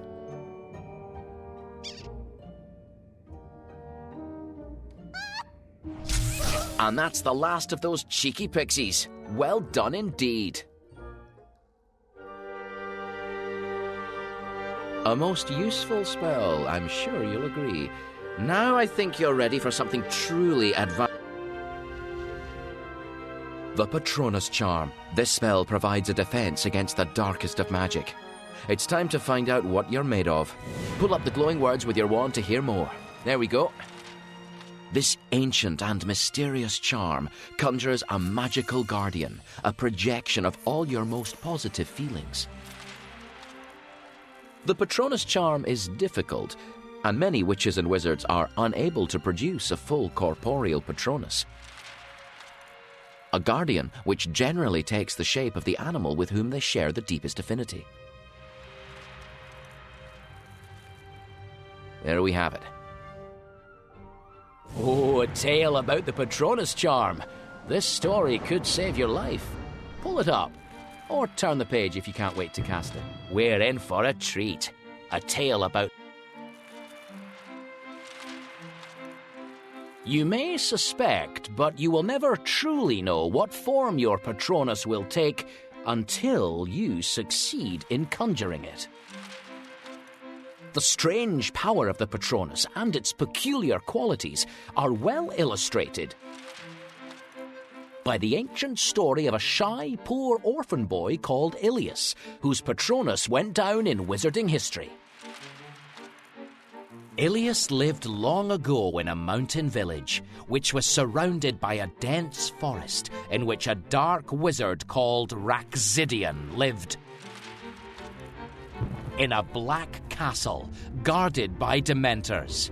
These evil, faceless, hooded creatures, which cast fear and despondency all around them, suck the very souls from humans whom they succeed in weakening. For many years, Raxidian left the villagers, who were fellow witches and wizards, in peace. And they avoided the part of the forest where his castle was situated, knowing that dementors roamed the forest. They took care to teach every new generation the... What charm do you think they learned? No, that doesn't seem right.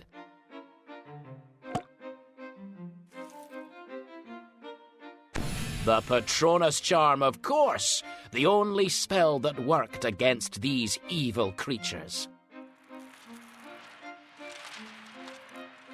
Many were unable to master the difficult spell. But there had always been just enough Patronuses in the village to stand guard against the Dementors, in case Raxidian ordered an attack. When Ilias turned 17, the village elders taught him and his fellow young wizards the spell. Ilias, who was shy and tongue-tied, succeeded in producing a Patronus. But to his shame, it took the form of a... Oh, now we're getting to it. What That doesn't sound right. Perhaps try the other tab. To his shame, it took the form of a mouse.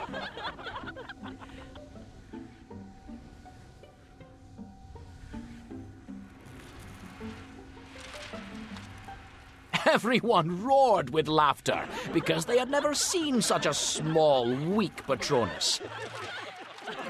And the elders advised the boy never to use the spell again. Shortly afterwards, a beautiful young village girl called Eliana, whom Ilias had always been too shy to talk to, caught the eye of Ragzidian as she collected berries in the forest. Ragzidian had decided that she would make him an excellent wife. Ragzidian sent a demand to Eliana's parents, who refused to let her marry him.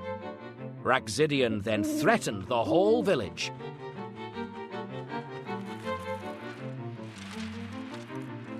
Saying that he would lay siege to it and allow his dementors to destroy all of them unless they sent Eliana to him. The village elders met and agreed to resist. Eliana was sent to hide in the tiny shack where Ilias lived alone, and he was told to stay there and keep her company. Because his Patronus was too weak and feeble to help. Wave upon wave of dementors now attacked the village. At first, the villagers' lines of Patronuses, bears and wolves and wild boar held firm. But gradually, the sheer numbers of dementors began to overwhelm them. Slowly, the Patronuses grew weak and faint. And the witches and wizards casting them either collapsed where they stood or ran for their lives. Do something! Eliana implored Ilias. So he cast his Patronus, and the mouse shone like a star as it darted nimbly through the fleeing crowds. Its light was so powerful that, in spite of its tiny size, the dementors were halted. Furious that something so small should thwart him, Ragzidian now joined the ranks of the dementors himself. Forgetting that only the pure of heart can produce a Patronus, he tried to cast a guardian that would shield him from Ilias's mouse. Only now was it discovered for the first time what happens when an unworthy but skillful wizard attempts the Patronus charm. Something gushed from the end of Ragzidian's wand. They crawled all over him, hiding him from sight. Oh yes, what do you think came out of his wand? Interesting, but no. Better try the other tab.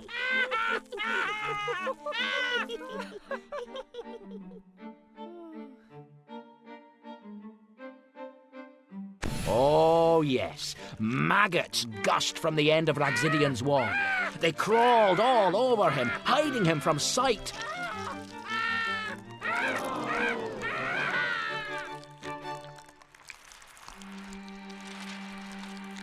And before the villagers' horrified eyes, he was devoured. Ilias was acclaimed as a hero, married Eliana, and lived happily ever after. And from that time on, there was no more highly prized or admired Patronus in that village than the deft and nimble mouse. A classic tale with an important message. Are you ready to find out what your Patronus is? There, you're nearly ready to find out what your You need to fix this part of the spellbook. Remember your mending charm. The gesture's like a square. This page is in a terrible state. Still, nothing a mending charm won't fix. That's it. Now just flick your wand down at the book. Good. We need to learn the incantation first, even if you think you know it already. Pull up the incantation text. Dementors! Even a picture of those creatures gives me the shivers. Expecto Patronum. Expecto Patronum. A powerful incantation, but meaningless without great positive feeling behind it. Ready? Try the incantation for this spell in 3, 2, 1, go. Well done. Now you've learnt the spell's incantation, it's time to learn its gesture.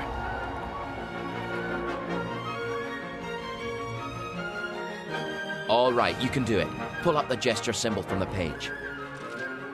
The Patronus charm will take focus and determination to master.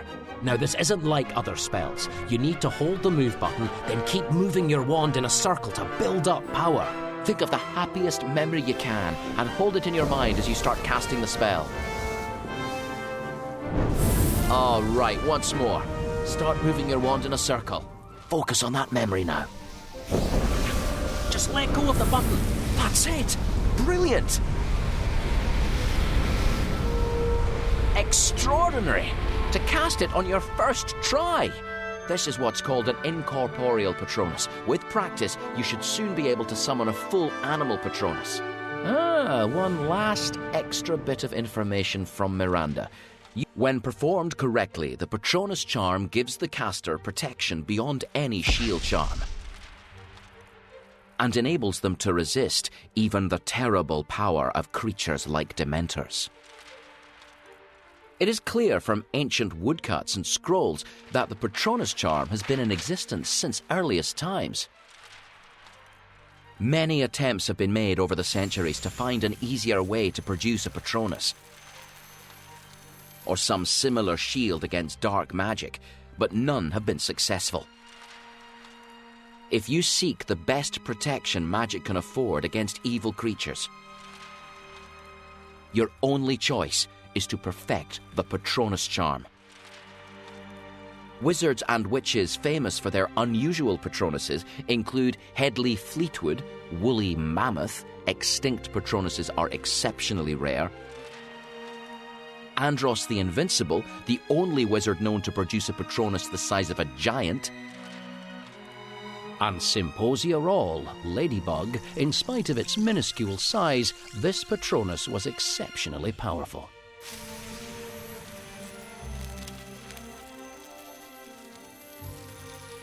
Well done, you're building an impressive collection of souvenirs.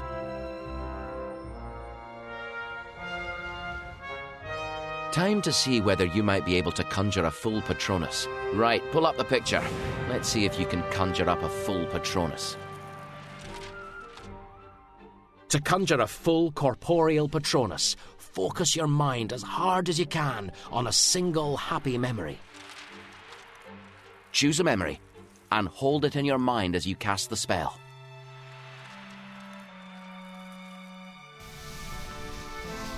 Good thought, but that's not the right spell. Oh, looks like we're back in the classroom again. Wand at the ready now. Start casting the Patronus charm. Let's give it a real go. You can do it. Think of the happiest thing you can and move your wand. Just let go of the button. You got it. I could just see it for a second. Let's try again. Start tracing the circle. Next time it'll be more powerful.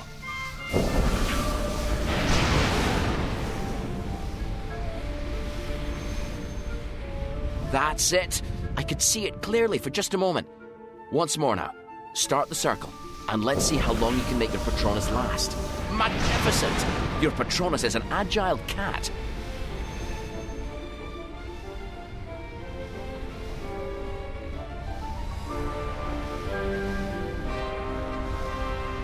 And there it goes. Remarkable. Impressive stuff. But summoning your Patronus in the face of danger, that's the real trick. You've done yourself proud. You're ready to tackle the final chapter test. Turn the page when you're ready. Here we are. Let's see how you did. You're on your way to real spell mastery. 15 house points.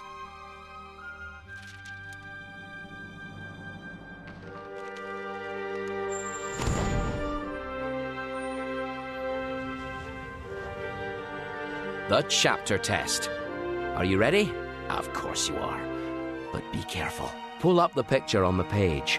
Let's find out what we'll be facing.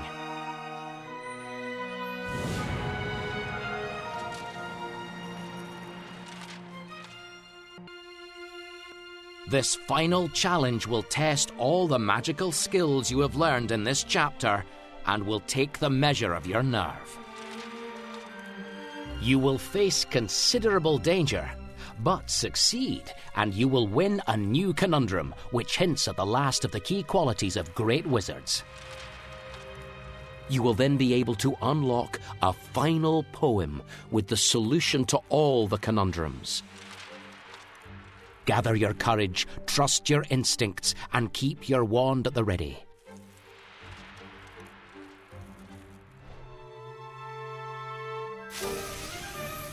Heavens! A Dementor! These are foul and hollow beings that feed on positive emotions. Oh, of course, Miranda must have known what she was doing, but still, this seems quite a drastic way to test your skills. Of course, it's just something your books conjured up. Nothing to be scared of.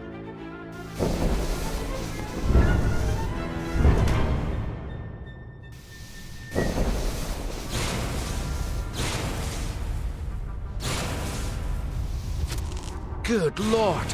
A wizarding village! That Dementor could wreak havoc here. Whew, it's gone, for now. What will we be facing next?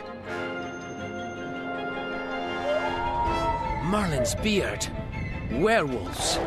This village is in for a nasty surprise if you don't do something. It won't be long before they're attacking people. Use one of your dueling spells, quickly. Excellent. Now stun the rest of them.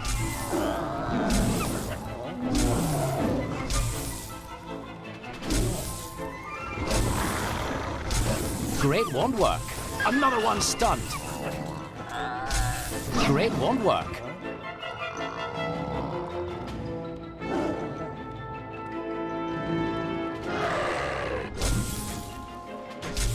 Got him!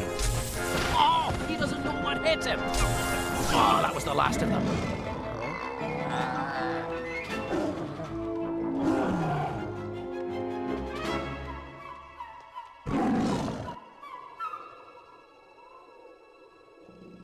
Where's the book taking you now?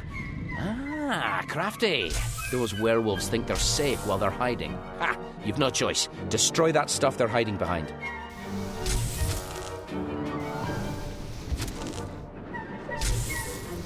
Good. Nicely done. Look at him scarp her. Now, get the rest. Boom! He's had enough, that's for sure. Excellent spell work. That's the last of them driven off. No time to rest, I'm afraid. Oh, that giant venomous tentaculus captured some of the townsfolk. Oh, it looks eager to add you to its collection. All right, you have to be brave now. Free that villager. Their need is greater than yours.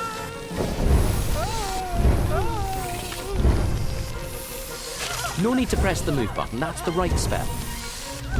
Disarm the tentacula. Well done. Another captured villager. Another villager liberated. You're doing great. Here's another villager to save. Another villager in dire need of rescue. Another one to rescue. It's all up to you. Whew, that was the last one. Excellent spell work.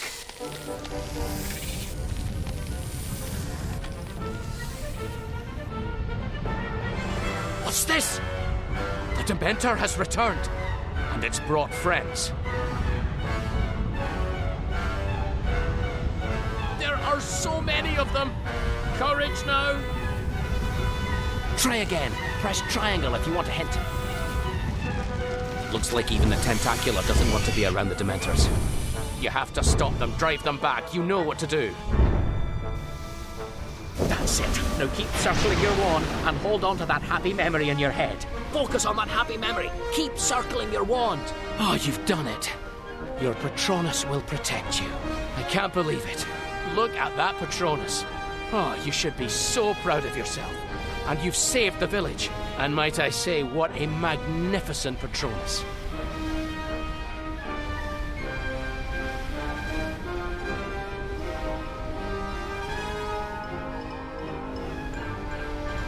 And there it goes.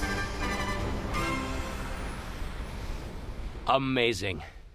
You displayed nerves of steel, bested some of the wizarding world's most fearsome creatures, and saved a village from destruction. Time to look at this chapter's conundrum. I have a feeling I know what wizardly virtue Miranda is going to tell us about. I never saw a wizard quite the same as Quintus Harcourt Ballyfumble Stranger, as famous for his most unusual name, as for the speed with which he fled from danger. A bang, a flash, a grunt, each sudden noise would make him vanish, hide, or run at speed. He soon became a joke among the boys, for which among us likes a feeble weed? There's nothing wrong with nerves when trouble starts, Quin's father told him kindly. We all know the quaking of our simple human hearts, the feeling that our legs have turned to dough. Yet feelings such as these, though very normal, can still be overcome, Quin. Don't lose hope. But Quintus said, his manner cold and formal, I wish you wouldn't treat me like a dope. Why should I stand and fight when safety calls? What's more important than to save my neck? If others wish to duel, I think them fools. I have no wish to end a broken wreck. So all the use his wand got, year on year, was shielding Quintus of the silly name, until one day the wand came over queer and wouldn't work. I think it died of shame. The moral's clear. What quality is worth more than timidity? And without what are wizards lame? Their spell work poor, their magic tame.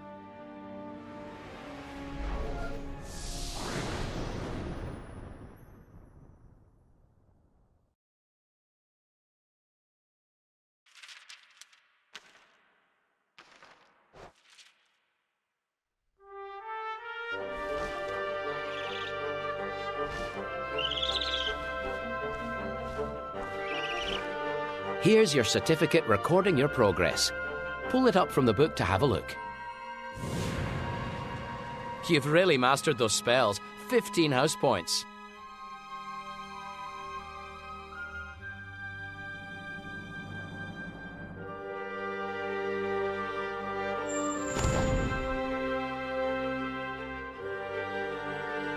There you go. Now you've got the last of the conundrums, close the book and go to the conundrum chapter for a final poem. Select the conundrum chapter to read the final poem you've unlocked.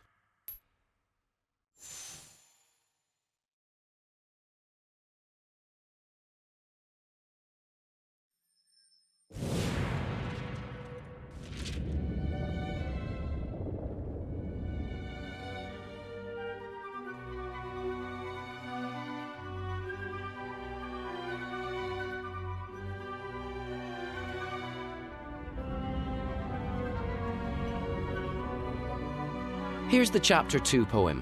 Remember Douglas and his adventure in the drain?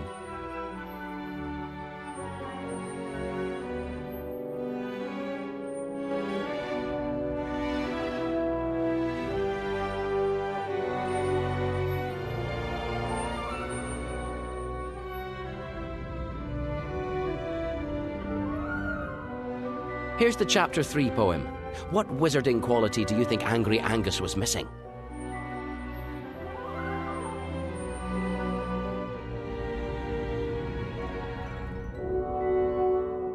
Remember poor Morgan? What wizarding quality was he missing?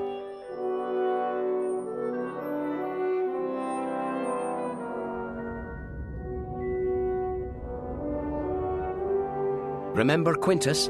What wizarding quality was he lacking, do you think?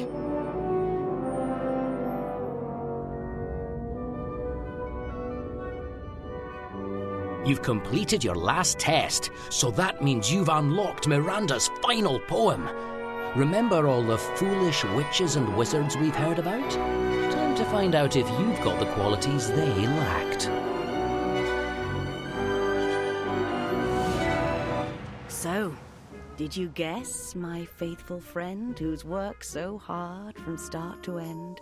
What would have saved the dreadful 5 whose stories you have heard described. Yes, practice every single day will pave the gifted wizard's way to greater skill. But Izzy Rose was lazy, as her failure shows. Now, wit and concentration are essential if you would go far. Naught but distraction rots your brain, as seen by Douglas in The Drain. No greatness comes without hard work, which Angus didn't like, the Burke. And patience too, which will not quit, as Angus did, the silly git. When faced with monsters, fanged or furred, no, cunning's not a dirty word. If you'd avoid poor Morgan's end, then shrewdness is your truest friend. Above all, bravery in danger, sorely lacked by Quintus Stranger, will lift you high in our esteem. We all want daring on our team. Each habit, trait and quality, which I've described so pithily, is quite essential if you wish to be the best you can. Now swish and flick and wave, pronounce the spell, and make your magic work so well that onlookers will rub their eyes. Our admiration is your prize.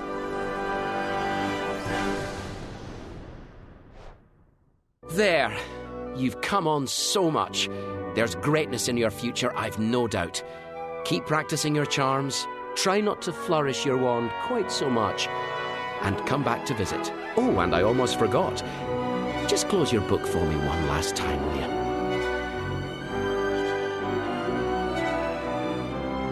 There. Your Book of Spells is complete. But if you ask me, this is just the start of your magical education. Come back and sharpen your wand skills any time you like. I'll be here.